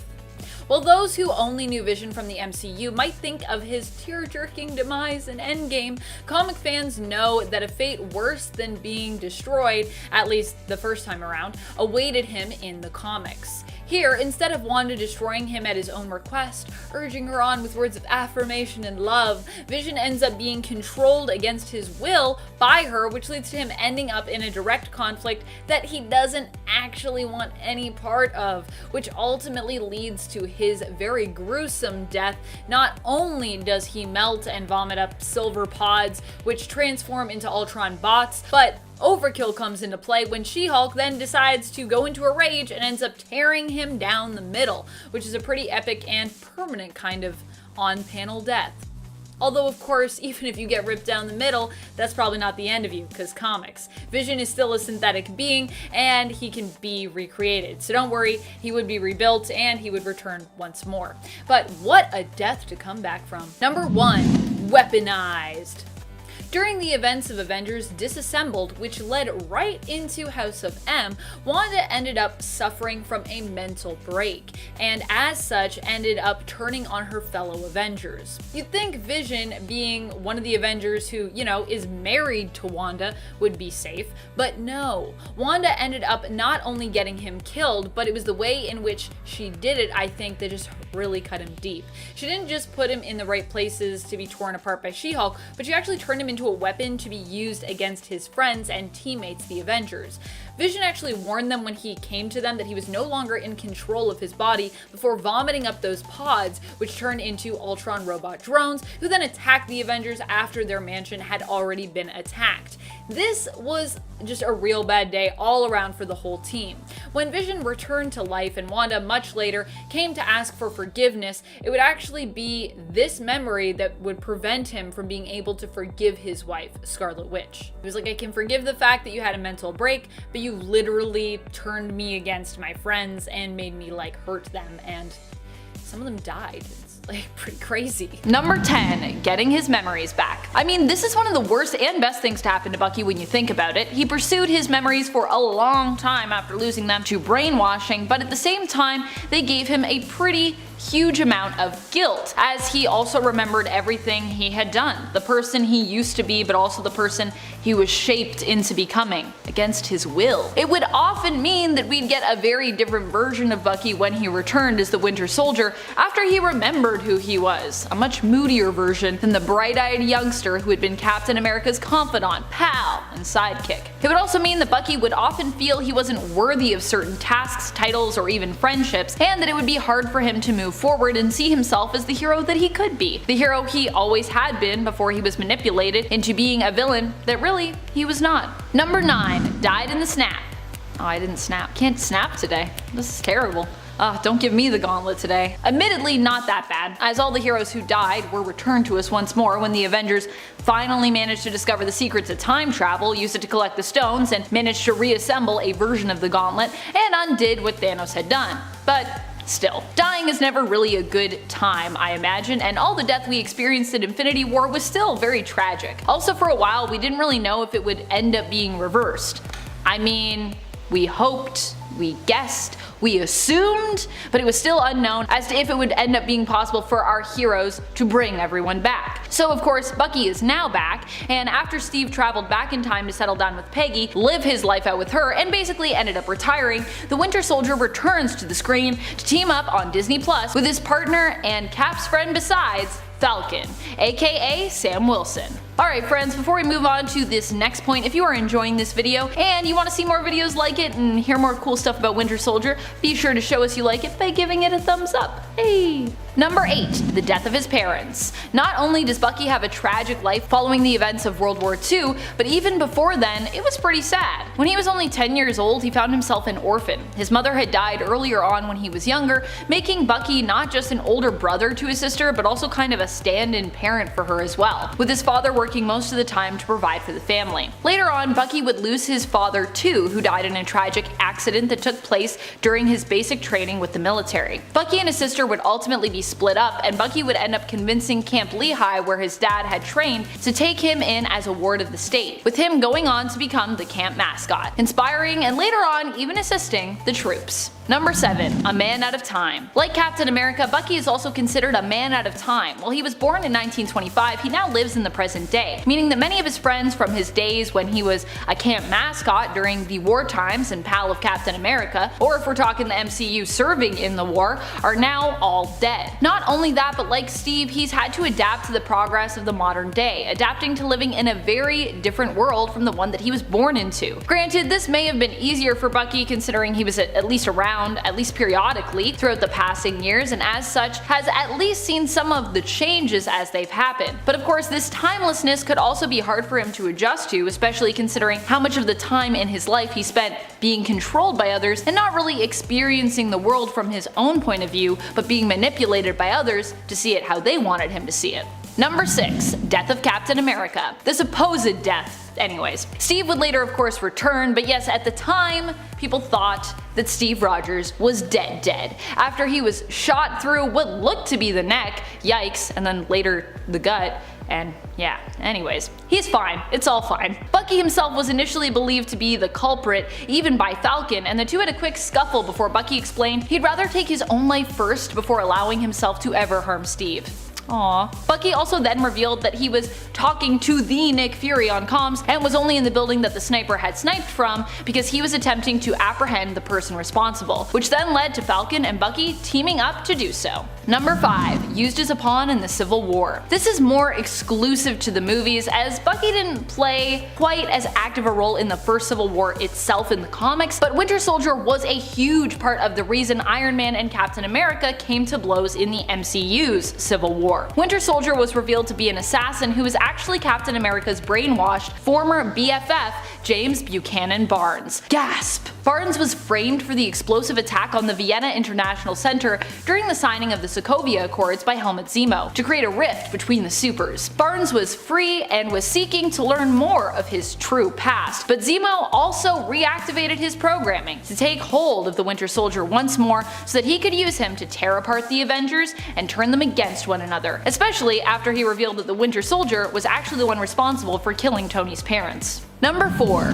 Frozen. Like Cap, Bucky Barnes was also frozen, being plunged into frozen waters and later retrieved by a Soviet submarine. Being frozen not only doesn't sound pleasant, because, you know, it's cold and uncomfortable and it hurts, but also it sounds pretty deadly. Bucky was lucky he survived, actually. In fact, the scientists that were to study him weren't even sure that it would be possible to revive him, and after studying him for 2 weeks without finding any traces of the super soldier serum that they had been looking for and hoping to find in his blood, they decided to put him him back on ice. Ugh. Bucky was put into stasis mode for 9 years before he would be revived again so that he could be transformed and weaponized. Number 3. Brainwashed. Bucky was believed dead after he went missing in action. In reality, we later learned that while he had lost his arm in the incident that people believed had killed him, Bucky himself had actually survived. Unfortunately, it was the Soviet Union who had found him and took him in. Keeping his discovery a secret, they brainwashed Barnes, making him loathe the West, turning him into a cyborg, giving him a cybernetic arm in place of the one that he'd lost, and began training him to turn him into their very own weapon and assassin.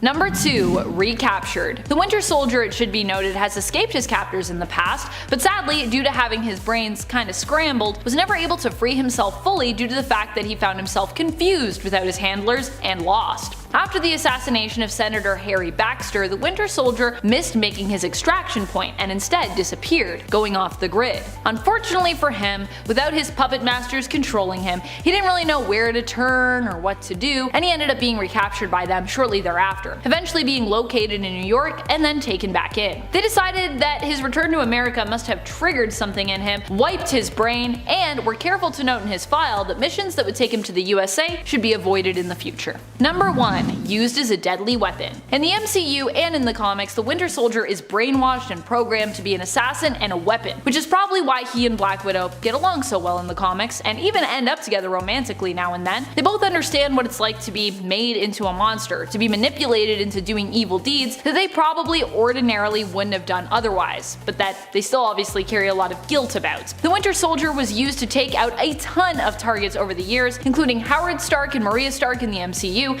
and in the comics, Nomad, Wolverine's love Itsu Akihiro, and President John F. Kennedy, to name a few. Number 10. Wanda's mind games. With many comics to pick and choose all these events from, we gotta start somewhere where most of us kinda remember, just to get the gears turning. So we go back now to 2015, Avengers Age of Ultron. Now before Wanda Maximoff was an Avenger, she was getting her evil days under her belt. She was Team Hydra, or rather Team Ultron in this case. This included playing mind tricks with the Avengers. Wanda got to Banner and he hulked out, and this time it was bad. It ended very badly.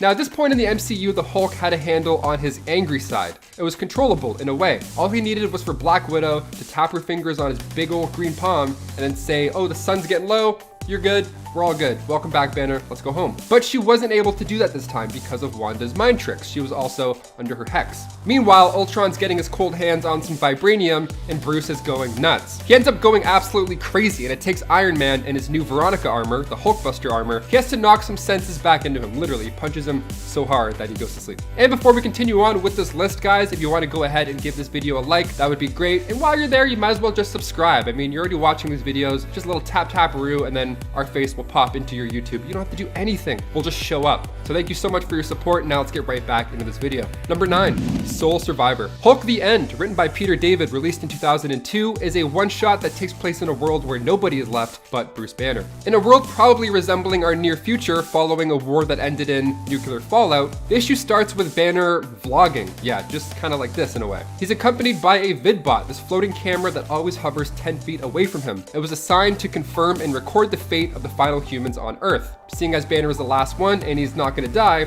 it's just gonna follow him around until the end of time. Banner doesn't mind it, but Hulk hates it. God, that would be so annoying. It's like TMZ, but in the future. It's coming. So Banner just absorbs all this nuclear energy and now he walks about all these wastelands that were once home. He's not totally alone though. No, he comes across these giant mutated cockroaches. And it's a really dark and cold ending for Bruce. The Hulk just wants to be the biggest, baddest creature ever and rule the planet, and Banner just wants to pass away. He's done. He wants nothing to do with this. It goes deep. Also, not to mention that the Hulk often has his body destroyed and devoured by these massive mutant cockroaches. He grows them back afterwards because of the increased gamma, but man, that's gotta suck.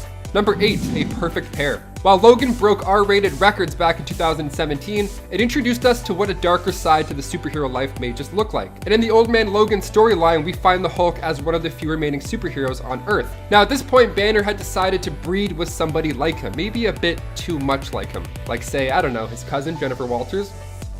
Yeah, they had offsprings and they referred to them as Hulk Gang. Now, if you think that's crazy enough, the Hulk Gang was actually responsible for the death of Logan's family. Just cause, well, you know, Hulk Gang gets bored. Hulk Gang wants to fight, that's it. So Wolverine went to exchange a few words with the green guy and the Hulk ended up swallowing Wolverine whole. Yum. Now, it sounds like the Hulk won, but that's not the case in this list. Things are gonna get a little bit different. Wolverine then used his claws to get out in a rather messy way. That's why you don't mess with Logan, Banner, come on. Number 7, kicked out by the Illuminati. When you have this massive green monster that likes to smash buildings and rip people apart, you gotta ask yourself, what do we really do with this guy if things stop working out? Where do we put something like that? Well, you kick him out. Well, rather, you kick him off planet. There's an idea. In Incredible Hulk issue 9, we see this. We see Fury send the Green Goliath out into space for a mission. He was originally sent to destroy the God's Eye, which is a rogue satellite, but then when the dust and wires settle, Hulk gets ready to come back to Earth. Only the shuttle goes a different way. When asked what if the Hulk comes back, Fury responds with, well, we'll deal with it. Well, he didn't return yet, I'll get into that later. But where he did end up, thanks to Fury, was Sakaar, and thus begins the Planet Hulk storyline. Number 6, Horseman of the Apocalypse, War Hulk. Yes, this guy's great, we gotta talk about him. In X-Men Apocalypse, we caught a glimpse of the Horseman. We have Apocalypse surrounding himself with the likes of Storm, Cyclops, Gambit, and Archangel, before going to Magneto himself. But what if he recruited the Hulk in this movie? What if we saw that? What would that look like? What if these superhero properties were all under one roof? Well, that's what happens in the Onslaught storyline. We pick up right after the Hulk and Banner split into 2 separate units, and they're on different Earths. So the angry green one ended up being recruited to serve as the Horseman War, thus giving us War Hulk. This version of the Hulk is just a treat. He's even more intimidating and powerful with Apocalypse's upgrade. Even Apocalypse had to put a limit on his powers. That's how you know it's real. Number 5, Nightmare's Mind Games. We go now to the Incredible Hulk issue 299. So after the Avengers and everybody decided, hey, the Hulk can finally control himself, let's be nice and maybe make a statue for the guy. He earned it. Earth's mightiest heroes. We love this guy. This is the best. And then in comes the villain Nightmare, just to ruin the day for everybody involved. He taps into Banner's subconscious and then makes him resort back to the monstrous, uncontrollable ways that he used to be. Again, kind of like when Wanda toyed with him in Age of Ultron, except this time he had a nice handy statue to break over his friends' heads instead, you know? He grabs a statue that was made for him and then he tosses it right at Thor. The Hulk even goes after Banner's girlfriend, Kate Waynesboro, so surely this is the day the Hulk never wished happened, so we had to include it. Number 4, Train of Emotions. Not all of these outbursts are necessarily the Hulk's fault. Sometimes it's the humans or other evil villains that are involved that just use him as a vessel. He's forced to live with a good amount of trauma, so much so that he's easily triggered by humans and their machines, like trains, for example. In the Incredible Hulk issue 122, the Hulk has a moment where he kind of destroys an entire locomotive. Hear me out, Hulk is still the victim in this situation. Now the thing is, no passengers were on the train. Great, lucky, awesome. But before he lashed out, he explained how these machines are always hurting the Hulk, or they carry soldiers to where the Hulk is hiding. So he's used to humans wanting to hurt him or do tests on him. So much so that just the sight of the train upsets our man. Now imagine if there were people on that train. They would think that it's all his fault, when in actuality it's just the government scaring him. I don't know, maybe stop launching missiles at him. He might trust you. Just an idea. Number 3, Sent to Space. Again. This time it wasn't Director Fury, no. This time it happened in Amazing Spider-Man issue 328. The Hulk gets launched into space, but not in a fancy ship and not for a fancy mission, but because Spider-Man was the current Captain Universe host, and the Hulk simply got in his way. Peter Parker obtained these new powers. He can now control web lines through willpower alone, and the dude can straight up fly. This is a great day for Peter, but it's about to become way more interesting. In comes the Hulk, ready to smash for bucks, as he puts it. Well, Peter and his new powers have got some showing off to do. After a brief exchange of words and punches, Peter finishes the battle by punching the Hulk into space. And the Hulk has accepted defeat. He thinks this is the end. He's like, wow, just like the Beatles, here comes the sun. Look at me, defeated by something I can't even punch. How tragic. And then Spider-Man swoops up, grabs him, and pulls him back down to Earth. Close one. Number 2, the other snap. In the series Incredible Hulk Future Imperfect, we meet the alternate dark future version of the Hulk. His name was the Maestro. He made his first appearance in a vision back in Incredible Hulk Volume 2, issue 401. But the Maestro is the main antagonist in this story. Now, it takes place about 100 or so years in the future after a nuclear war put the planet close to extinction, similar to Hulk the End, similar vibes. Now, the Maestro had been absorbing all this nuclear radiation this whole time, and he ended up becoming the strongest thing on the planet. He had these massive increases in strength and anger, plus he had the brains of Banner, so arguably he's unstoppable. While the two beasts are scrapping it out, the Hulk helps some bystanders out when a building almost crushes them. Now, while this is happening and he's distracted, in comes Maestro and snaps the Hulk's neck. I mean, that would suck any day of the week, but a future version of yourself doing it, I mean, that just adds insult to injury. And finally, number 1, punched into retirement. Thor Ragnarok ended with the Asgardians drifting off into space. Surtur had just laid waste to Asgard in order to defeat Hela, and like Odin himself said, Asgard is not a place, it's a people. And these people are about to run into a bigger, badder ship very shortly. Avengers Infinity War opens with the same ship being taken over by Thanos and the Black Order. It starts off with Ebony Maw. He's giving a nice speech to a bunch of people who are dead and can't even hear the speech. And meanwhile, Thanos is rolling back his shoulders. He's already obtained the power gem at this point, and he knows the Space Stone is on this ship. But the Hulk comes out for one last swing. He comes out beast mode and starts smashing Thanos. Now for a moment, we think that the Hulk has got him. For a moment. And then Thanos, without the use of the Power Stone, beats up the Hulk so hard that he doesn't come out in the entire movie. This guy punched him in the neck so hard, he was like, okay, I'm done. I'm retired. I'm definitely not coming out. See you in 5 years, maybe. Number 10, Uncle Ben. I figured we'd kick this list off with a fresh, tragic reminder of how Spider-Man came to be in the first place. I'm really glad the MCU didn't make us sit through this scene again. In Spider-Man's first comic book appearance, Amazing Fantasy issue 15, Peter's life changes a lot in those 35 pages. He gets bitten by a radioactive spider, giving him life-changing, incredible abilities. He makes some cash, taking down some wrestlers. He literally gets scouted by a TV producer after just one gig. He learns how to shoot webs. He makes a sweet outfit, makes a sweet appearance on a sweet TV show. This guy's literally offered movie roles, interviews, tons of money, and Peter at this point is now just cocky as hell. He's like, hey, I call my agent, boys, I'm busy. And then a thief runs by and he doesn't do a single thing about it because he's through being pushed around. Okay, great. Well, you know the drill. That same thief was the guy who ended up taking Uncle Ben's life. You played yourself, Pete. Number 9, armed and dangerous.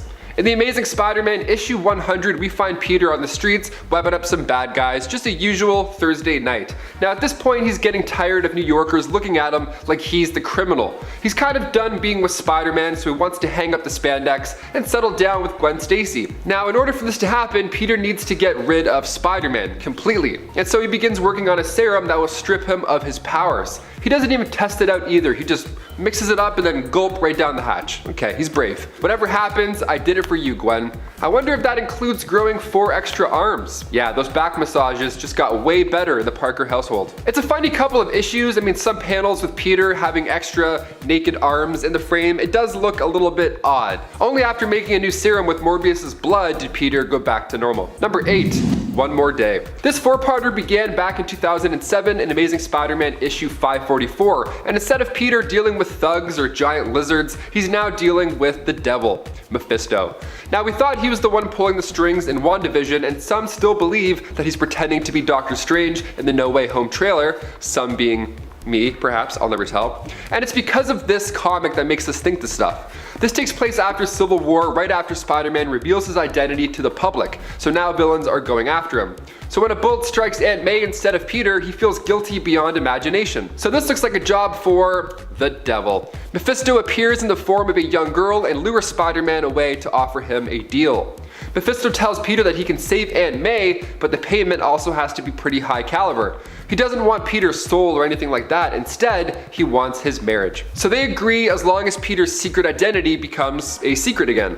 So right before Mephisto alters reality, he tells the couple that the young girl that he appeared as was actually their future daughter, adding insult to injury.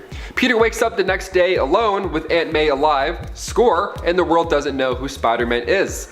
I think this is a win. I think it's a loss. I'm not sure what to call this, but either way, my heart hurts. And before we continue on with this list, if you want to give us a thumbs up, you know the drill. If you're loving this content, or if you want a part 2, hit that thumbs up, comment down below, give us all the love, and then we'll give it all back. You guys are amazing. Now back to this list. Number 7, Doc Swap. The Dying Wish storyline begins in The Amazing Spider-Man issue 698. Peter gets a priority call from the Avengers, and when he meets them at the raft, Cap and the team are waiting. He tells Peter an old enemy of his is not looking too shabby and he probably won't make it. Peter knows off the bat already that it's Doc Ock. He just knows it somehow. Incredible. So he asks everybody for a moment alone, just them two. So everybody leaves, and that's when Doc Ock starts saying some really weird stuff. He's like, Peter Parker, but I'm Peter Parker. And then Spider-Man responds with even more confusing dialogue. He's like, nope, not anymore. From now on, I'm Spider-Man. And readers are like, what's going on right now? Did I miss a page? What's happening? This is by far one of the worst days for Peter because now he's trapped in Doc's old decaying body, waiting as the hours go by to literally die, while Doc Ock spends a night or two in Peter's advanced, healthier body.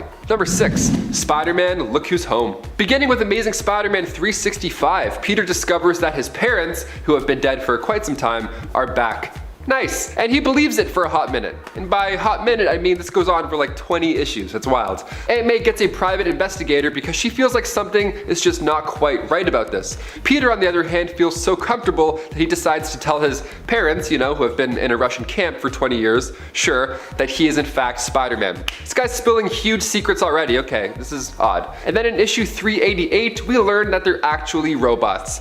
Nice one, Chameleon. You fooled us again.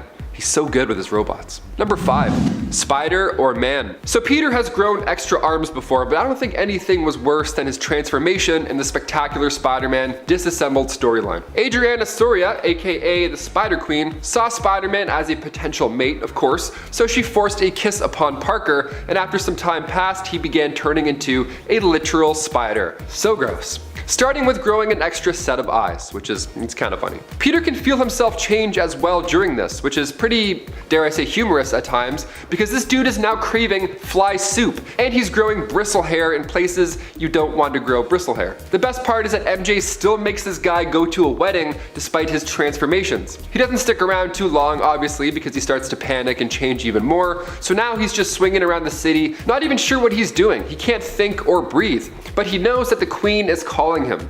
His body starts to then change even more until eventually he's, a literal human spider. MJ's like, hey, you're fine, it's an open bar. What could go wrong? Let's go dance. Number 4, an eye for an eye. In Spider-Man The Other, Evolve or Die, Part 6 features a specific injury to Parker that lives in my head rent-free. Part 6, The Reckoning, kicks off with Morlun and Spider-Man going at it. They fight on the roof of the Bugle, and then eventually they crash inside the actual office. It's pretty exciting. Peter tries to take the fight elsewhere, as there's too many innocent people around, like say, I don't know, Peter's boss, for example. Peter is trying everything, and Morlun isn't even breaking a sweat. Morlun then yanks out Peter's left eye right out of the socket, and then to make us feel even more sick, he eats it like a cherry tomato. Yum. Number 3, Kraven's Last Hunt. Released back in 1987, Kraven's Last Hunt is one of the best Spider-Man stories to this day. The 6-parter begins with Kraven shooting Spider-Man with a tranquilizer and then burying him alive. Now, if that already didn't sound horrible enough, Kraven suited up as the webhead and became a better version of Spider-Man. Yeah, his version would save the day by brutally attacking criminals with the help of Vermin as a creepy sidekick. 2 weeks go by before Peter wakes up underground. He then chases down Kraven, but after Vermin almost takes Peter out, Kraven reveals that his hunting days are since done. While Peter chases down Vermin, Kraven literally retires. This guy goes home, he leaves a confession tape that he buried Spider-Man and took the suit, all that jazz, and then Kraven takes his own life. It's bizarre, but once you start this story, it's quite literally impossible to put down. Number 2, Gwen Stacy. This one we saw on screen in 2014, and honestly, I don't care how you felt about the Andrew Garfield movies, this scene slapped. It was wild. My throat was so tight, like the last time I cried in a movie theater was probably Bridge to Terabithia and then The Amazing Spider-Man 2. I'm being honest. I'm opening up to you guys. The Amazing Spider-Man issue 121 and 122 are titled Turning Point and The Goblin's Last Stand. These issues shocked readers. At this point in the comics, Norman Osborn, the Green Goblin, had forgotten who Spider-Man really was due to amnesia. Meanwhile, his son Harry was not in great shape as well. He was undergoing detoxification. He was having some substance abuse issues, so Norman was now stressing hard. Financial problems, family problems. He eventually had a mental breakdown, and all of a sudden he remembered his dark goblin side. And also he remembered who Spider-Man really was. His first target was Gwen Stacy. You gotta attack the heart, right? Peter meets them on top of the Brooklyn Bridge. He throws his hardest hits, but when Gwen is thrown over the side of the bridge, Peter can't catch her at the right angle, and in turn, her neck snaps because of the falling momentum. It's shocked readers and it shocked viewers. Like I said, a lot of tightness in the throat. Number 1, Peter's death. Moving on over to the Ultimate Comics, the death of Spider-Man is obviously one of the bigger ones on this list. So when Peter gets a call from MJ saying that Norman has escaped prison, he knows his family is at risk. And this was also happening while the New Ultimates and the Ultimate Avengers were going at it. So while Peter was trying to handle his own problems, he saw that the Punisher was taking aim at Captain America. So he jumped in the way, being a hero, and literally took a bullet for him. As if that wasn't already a rough night, Osborn and the crew are now gearing up to take the battle to Peter's front steps. Peter barely holds on during this fight. He's asking bystanders to call 911. He's not feeling great at all. And come issue 160, the Goblin lays one final blow, and that's the last we see of Ultimate Peter Parker. Guys, Number 10, her original costume. Black Widow's original costume before her black catsuit, but after her more casual spy in a dress look, was definitely not worthy of Natasha's fearsome presence. Originally in the comics, Black Widow was a villain, and this outfit made her look kind of like a C-class one at best. The one-piece bodysuit and mask I don't mind as much, though a small bodysuit does seem kind of impractical for a human who spies and likely doesn't want to expose skin to getting nicked or hurt or shot at. Still, the worst part of the look by far was the full body fishnet that she wore underneath. Obviously fishnet doesn't cover very much and it just looks gaudy, and that seems like something that would catch your eye as well, as opposed to lending to stealth. Add in her cape and her B earrings and W cape clasp, and you've got one eyesore of a look. Thankfully, Black Widow would concede that she needed something way more durable and would move from this look to her more signature all-black ensemble. Number 9, Hawkeye kills her. Really, just the Ultimate Universe has been pretty awful to Black Widow, but one of the worst moments for her here is when she is killed point blank by Hawkeye. Granted, at least she kinda deserved her death here, but did Black Widow deserve such a dark story in general? Probably not. Clint comes for revenge because here Natasha is a traitor who basically was responsible for the death of his family and his own capture besides. Escaping capture, he gets free and rushes to where Black Widow is being held as Tony already apprehended her. He then basically executes her while she is in custody at the hospital. It's all pretty dark and very much Ultimate Universe-esque, and not necessarily in the good way. And before we move on to our next spot, just a quick little reminder to give this video a thumbs up if you're enjoying it. Number 8, guilt. One of the worst things to happen to Black Widow, both in the comics and in the MCU, seems to be her own actions. A lot of the time, all of that red in her ledger seems to be one of the biggest things when it comes to her own suffering. In the comics, Black Widow has even set out before on missions to atone for her past misdeeds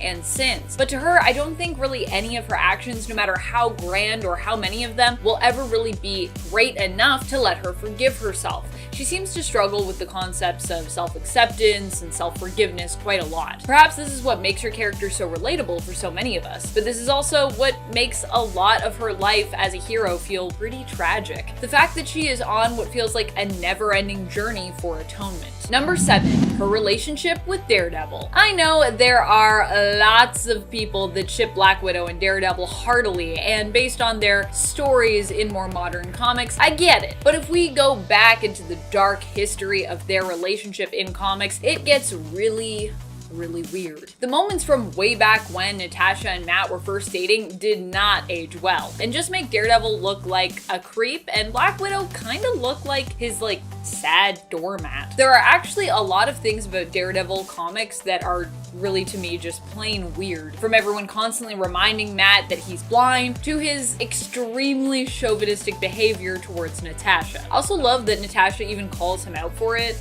but then just still just goes along with it. Number 6, MCU death. A lot of people have criticized the treatment of Black Widow's character in general in the Marvel Cinematic Universe, but one of the worst things was when Black Widow was killed off during Endgame. Black Widow went out nobly, of course, but everyone was left wondering why she had to be so permanently gone. Why was Black Widow the one we lost, huh? What's more, the worst part about this whole endeavor is that while Tony Stark got a big funeral and huge acknowledgement of his sacrifice by the end of the movie, hey, it feels as though Natasha's sacrifice has been all but forgotten at the end of that movie. The most she gets in her memory is angry Hulk throwing a bench and Hawkeye just looking real sad. Nice. Granted, it does seem more likely based on film rumors that it might actually not be the true end for Natasha, as there have been rumors that after her solo film, Scarlett Johansson will actually be making some kind of return as, I don't know, that character or a clone, but at this point it's all still speculative, so I'm still pretty upset about her death. Number 5, relationship with Iron Man. Back to the Ultimate Universe we go! Another awful point when it came to Black Widow's characterization in this alternate universe was that she was paired up with Tony Stark. Well, actually, it isn't even so much that part that I take issue with, but more the fact that she was manipulating him the entire time. Needless to say, this relationship did not end well for either party. As you know, Black Widow ended up being apprehended and later killed, whereas Tony was later reminded of Natasha in a very public way when a certain tape of theirs was circulated publicly. If you haven't already been able to tell, I'm not a huge fan of this part of the Ultimate Universe. Don't get me wrong, there are a lot of cool things that came out of that line and came out of that world, but this is definitely not one of them for me. Number 4, manipulated into joining the KGB. After Natasha learned her husband Alexei went missing in action, she was inspired to serve her country by his sacrifice. With Alexei being believed dead, Natasha joined the KGB and became one of their best operatives and spies. In reality,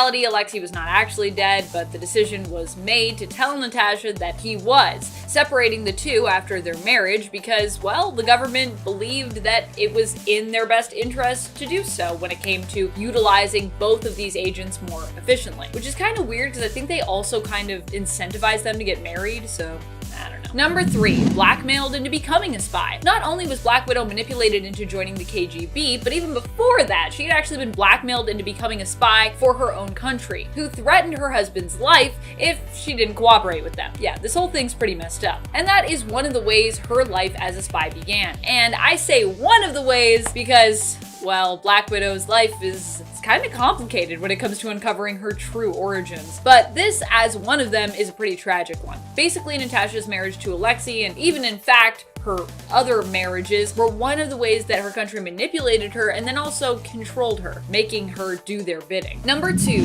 retcons on retcons. Speaking of her convoluted origins, Black Widow is a character who has also suffered from retcons on retcons when it comes to her true origin story. Initially, we knew her as a ballerina turned spy. What a strange story. But we would later learn that her ballerina backstory was all a lie, and then in fact all her memories that she had as a ballerina were actually implanted and fake. This was all part of a plot of the Red Room to basically make Natasha believe this was her backstory and like manipulate and control her when she was really being trained by them instead. Not only does this add even more to the number of times and ways in which Natasha was manipulated, blackmailed, and brainwashed, but it also just adds to our confusion when it comes to actually trying to keep track of her backstory and getting it straight. It's like, oh, it was this, but then that was actually all fakes, and it was this, but then that was fake. Number 1, clones. One of the worst things to happen to any character, really. As if it wasn't enough, the Red Room played with Natasha's emotions and manipulated her mind more than once. They also decided to make copies of her and other agents as well. That's right, Natasha also at one point had a ton of clones made in her image. In the end, though, she destroyed the Red Room's clones of her, taking back her own persona and causing a whole lot of grief for the Red Room in the end.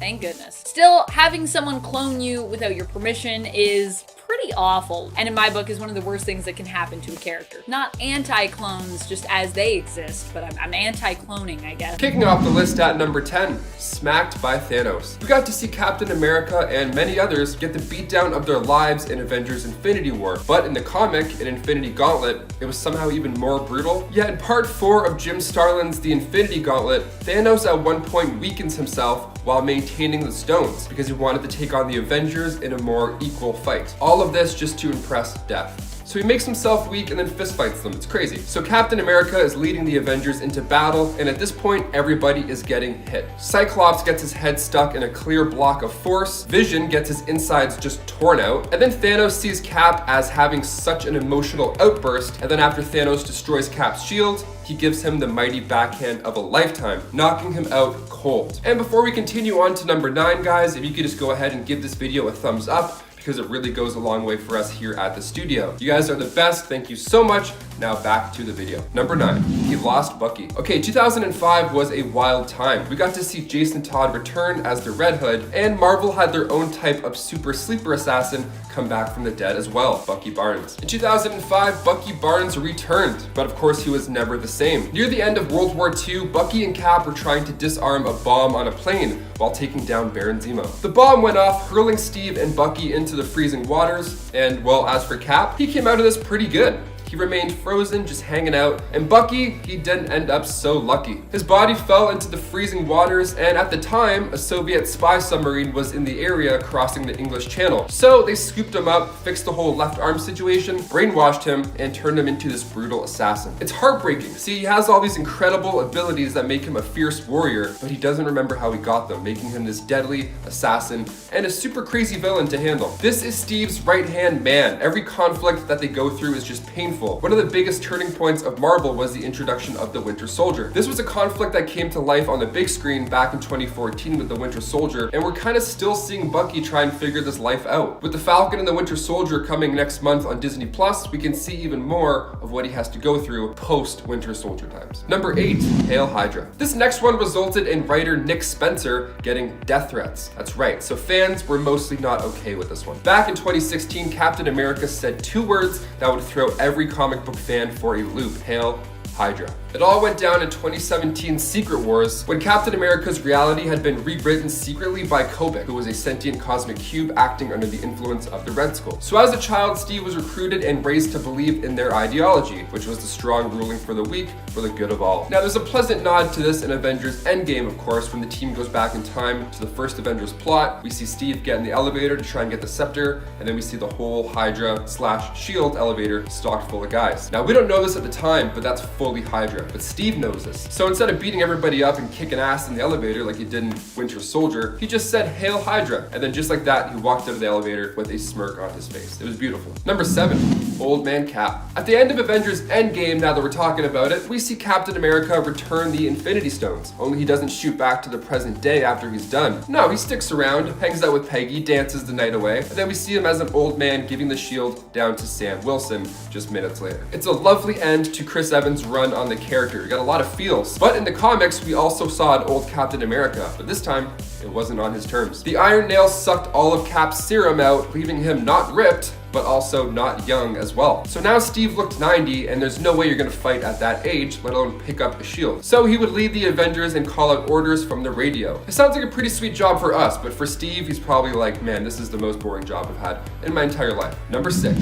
William Naslund. He was originally introduced in the comics as the Spirit of 76 in Invaders issue 14. William Naslund also held Captain America's mantle for a brief moment. This What If comic turned out to be canon, so back after the apparent death of Steve Rogers and Bucky Barnes at the end of World War II, the United States approached him to be the new Captain America. The first replacement. Wow, how exciting would that be? So much pressure though. So he had the shield for a brief amount of time. He had done a couple of missions, and then he died in action. Yeah, he had to fight off these robots, and he ended up in the hands of one of them and was crushed to death. But he went down a hero. He activated a flare device that made the robot inactive, and he also summoned the other members of the All Winners to come to the rescue. So he went out a hero. Short but sweet. Number 5. William Burnside. William Burnside, who had changed his name to Steve Rogers and even got work done on his face to match the look. He ended up developing another Captain America serum, and he and his buddy Jack tried to be the new Bucky and Cap. So they got enhanced abilities and they took down Red Skull. They did some pretty good work as a team. The only thing was, a year later, things started to go a little bit south. They started to become paranoid schizophrenics, so the government put them in cryogenic suspension. He went from being Captain America to being the villain, just like that. So William and his Bucky Barnes sidekick, Jack Monroe, both were in custody of Dr. Faustus, who brainwashed William to become the Grand Director, the leader of the hate group called the National Force. Number 4. 404. Cap not found. In Captain America issue 404, we see Steve Rogers squaring up against werewolves. Yeah, what a sight to see. You heard me correctly. I said werewolves. The story known as Children of the Night runs from issue 403 to 405. And during this time, Captain America is fighting off Starksboro werewolves, and then when Nightshade tries to inject Wolverine with her wolf serum, his healing factor keeps counteracting it. So Druid mesmerized him with serums too. Then the next issue, we see front and center Cap Wolf. Pretty hard to forget. So now he's a werewolf and he has faint memories of Steve Rogers. So, of course, as you would expect, it's a pretty messy good time. Number 3. Civil War. Captain America Civil War was released in 2016, directed by the Russo brothers, and the whole movie, like the comic, is superhero politics. If you're a superhero, you have to register. You can't just be out filming yourself doing super TikToks and then you end up accidentally exploding a school. It's just not gonna fly anymore. And in the movie, it's Wanda Maximoff who kickstarts the Sokovia Accords, forcing Tony to side with the government as he feels responsible for Charles Spencer, among many others, deaths. You know, with all the events that unfolded with the Age of Ultron stuff. So Steve wants to protect Bucky this whole time, and of course, freedom throughout the team is encouraged. Now, eventually, due to Baron Zemo's work, he gets Tony in the same room as Steve, and we see footage of a brainwashed Bucky kill Tony's parents. The next 10 minutes are filled with Steve having to fight off Tony in order to save his best friend. And it's truly heartbreaking, and it all ends with Steve sticking the shield in Tony's chest, and as he carries away a broken down Winter Soldier, Tony says to him the shield does not belong to him, it belongs to his father. And that's the last time he sees the shield and Tony Stark, so it all goes downhill for Cap for quite a while after this point. Number 2. Stuck in Dimension Z. In the comic storyline Castaway in Dimension Z, Captain America ends up getting stuck in this land created by Arnim Zola, and he's in there for 12 years. That's some Black Mirror type torture. That's like crazy. So during the 12 years, Steve raised a boy named Ian, who's a kid he rescued from Zola as his own. So the whole thing is that Steve has to return to Earth soon before this implant on his torso that's combined with the virus of Zola's consciousness takes over his mind. Not a great scenario. Also, ouch, that doesn't look too comfortable of a procedure. It's one of the more brutal body injuries, and of course the whole being trapped for 12 years element, I mean, that just adds to this already horrible nightmare. And finally, number 1. Shot by Sharon Carter. We go back now to the Civil War comic book event where Captain America was killed by his girlfriend Sharon Carter. Yeah, so after Crossbones sniped him, Agent 13, who at the time was Cap's girlfriend, delivered the final bullet from a much closer range. Well, it turns out it wasn't Sharon who was doing the work, really. The classic brainwashing made this defeat happen. Dr. Faustus. Okay, this causes a whole chain of events. I mean, for starters, Bucky decides he should then kill Iron Man after this, blaming him for the death of Steve Rogers. And then also Falcon ends up going after his own lead, he just leaves. And now Tony ended up showing Bucky the letter Cap wrote about how he should be the next Captain America. And Bucky agrees to take the spot only if he can operate solo. No government, no big brother watching, just let me do my job, move out of the way, you guys suck. To think all this came to a climax after Steve's girlfriend was the one to deliver that final blow just adds insult to injury. Number 10. Abandoned by Stick. Really, Matt's story, as you're going to find out, is all about loss, tragedy, and grief. While there's a lot of ups for Matt Murdock, there's also been a lot of downs. One such high he rode was being trained by his master Stick, who began training him after the accident where he lost his sight, but had all other senses heightened as a result. However, shortly after his father's death, Stick too would leave Matt, and at a time when Matt really needed him too. Matt had tracked down the last man involved in his father's death. A masked Matt attacked him, but found himself overwhelmed by the women who worked there, who seemed to take out all their worldly rage on him, attacking him in kind. In the scuffle, he accidentally pushed one of them with enough force to send her crashing and falling out of a window. She would live, but the incident would awaken other personas living deep within her. This woman would become Daredevil's villain and sometimes love interest, Typhoid Mary. Matt at the time, however, believed he'd killed the woman and ran back to the gym in search of Stick. But Stick was gone. He had abandoned Matt because of what he'd done. Ouch. Sucks. Number 9. Getting involved with Typhoid Mary. Typhoid Mary wasn't just a person that Daredevil hurt, she'd also become a recurring love interest of his, on and off. And honestly, the moment where he accidentally pushed her out of a window could be considered one of the worst moments of his life, for how much grief Typhoid Mary would cause in his life both as an enemy and as a lover. Typhoid Mary suffers from a dissociative personality disorder, meaning she has personalities that reside within her that are more calm or sweet, but then there are of course also sides to her that are more violent or deadly, and each one is literally their own personality, separate from the other. Typically, the persona of Mary is her sweeter side, Typhoid Mary is her more villainous one, and Bloody Mary is probably the most violent, hate-filled, and unhinged personality of hers. However, it should be noted that while Typhoid Mary is one of the worst people to get involved with Matt, he was also likely one of the worst things in her adult life, at least, to have happened to her, with him re-triggering her split personalities to resurface. Although it wasn't him initially that caused the split, at least. That was trauma from her past. Some really intense trauma, to be real about that. And friends, before I move on to this next spot, if you are loving this list and you want more Daredevil lists, be sure to let us know by giving this video a thumbs up. Number 8. His mother's fate. Not the fact that she became a nun, but more what caused her to leave her family. Later on, we would learn that Matt's mom, Maggie, had abandoned her children due to experiencing severe depression following their birth. As a result of her depression, she also became obsessed with Matt's safety and paranoid that her husband was plotting against her. One night, she became so distraught and confused by her depression that she tried to do harm to young Matt. Jack stopped her, but Maggie was overwhelmed with fear. Terrified, she felt the best course of action was to leave her family so she couldn't do any harm to any of them. She left, became a nun, and even after she recovered from her mental illness, did not return, leaving Matt to grow up without his mother, led to believe by his father that his mother had died when he was very young. Matt would not learn until much later in his life what had really happened to her. Number 7. The death of his father. Let's go back to Daredevil's origins. Right off the bat, life was pretty tough for Matt, starting out as a hero. His dad was Jack Murdock, who was a boxer, and always had dreamed of a better life for his son. And while Matt would go on to have a pretty good life, becoming a lawyer, Jack wouldn't be around to see it. Jack Murdock was killed after he refused to take a dive in a rigged boxing match. The fixer, Roscoe Sweeney, had been the one to order the hit, as he was the boxing organizer who worked with Jack and had ordered him to throw that match. Daredevil would pursue the fixer, attempting to get revenge for his father's death, but Sweeney would die of a heart attack during the chase. Number 6. Secret identity exposed. One of the worst things to have happened to Matt, multiple times really at this point, is having his identity revealed. There are a few instances where this happened prior to Kingpin even learning of his identity through information that Matt's ex at the time, Karen Page, sold him, but I would still say that the reveal to Kingpin was still probably one of the worst. Also, to be clear, Karen Page I don't think explicitly sold that information to Kingpin. She sold the information and then it ended up in Kingpin's hands. Kingpin used the information that he got to make Matt's life a living hell, ruining his civilian life, leaving Matt destitute, with even his reputation as Daredevil and even his costume left in shambles. It really was a rough time just all around.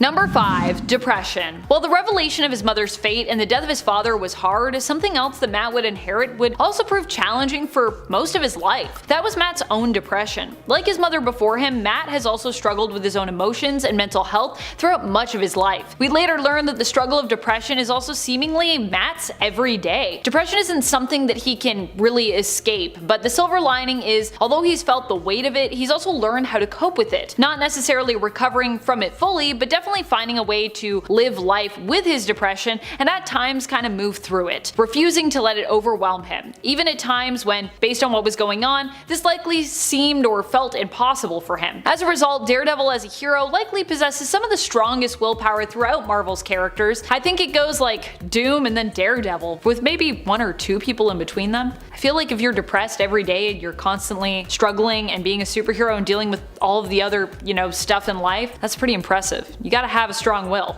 Number 4. Shadowland. The Shadowland story was really brutal for Matt Murdock and also for readers and fans. DD ended up becoming the leader of the Hand, but it would later be revealed that he was actually not in control of himself during this time, as he was possessed by the Beast of the Hand, a demonic entity. Daredevil did a lot of awful things during this time, including killing Bullseye, building a mighty fortress known as Shadowland, and attempting to kill BFF Foggy. No, not Foggy. All in all, the whole event was a rough go for Daredevil, and by the end of it, he was forced to leave Hell's Kitchen and go on a journey of self-discovery, as he tried to find his way back to his initially heroic path. Shadowland was rough overall. It's a rough time in Daredevil's story. Number 3. Marriage to Mila Donovan. So all in all, although Daredevil considered it in retrospect to be a mistake, I'm not trying to say that their whole marriage was awful, because that's not what happened. Matt and Mila had some good moments, and there was a time that they were both happy together. But ultimately, their marriage ended up causing them both a lot of pain in the end overall. At one point, Mila herself didn't even believe that their marriage was ever real, convinced that Matt had manipulated and lied to her. She filed for an annulment, and it hurt Matt to receive the request and even have to consider that. However, Matt and Mila would make it past this and eventually end up back together, seemingly happy for a time. But her worry over Matt's safety would cause her to seek out the help of a therapist, who was secretly Mr. Fear in disguise. Oh goodness. Instead of helping Mila, Mr. Fear actually only made things worse for her, causing her to become more fearful and paranoid. Eventually, Mila did enough harm that she was arrested and considered criminally insane after she accidentally pushed someone into the path of a speeding train. Don't think Mila has ever recovered from all of that terrible stuff that happened to her. Alas. I mean, at least she's still alive, I guess?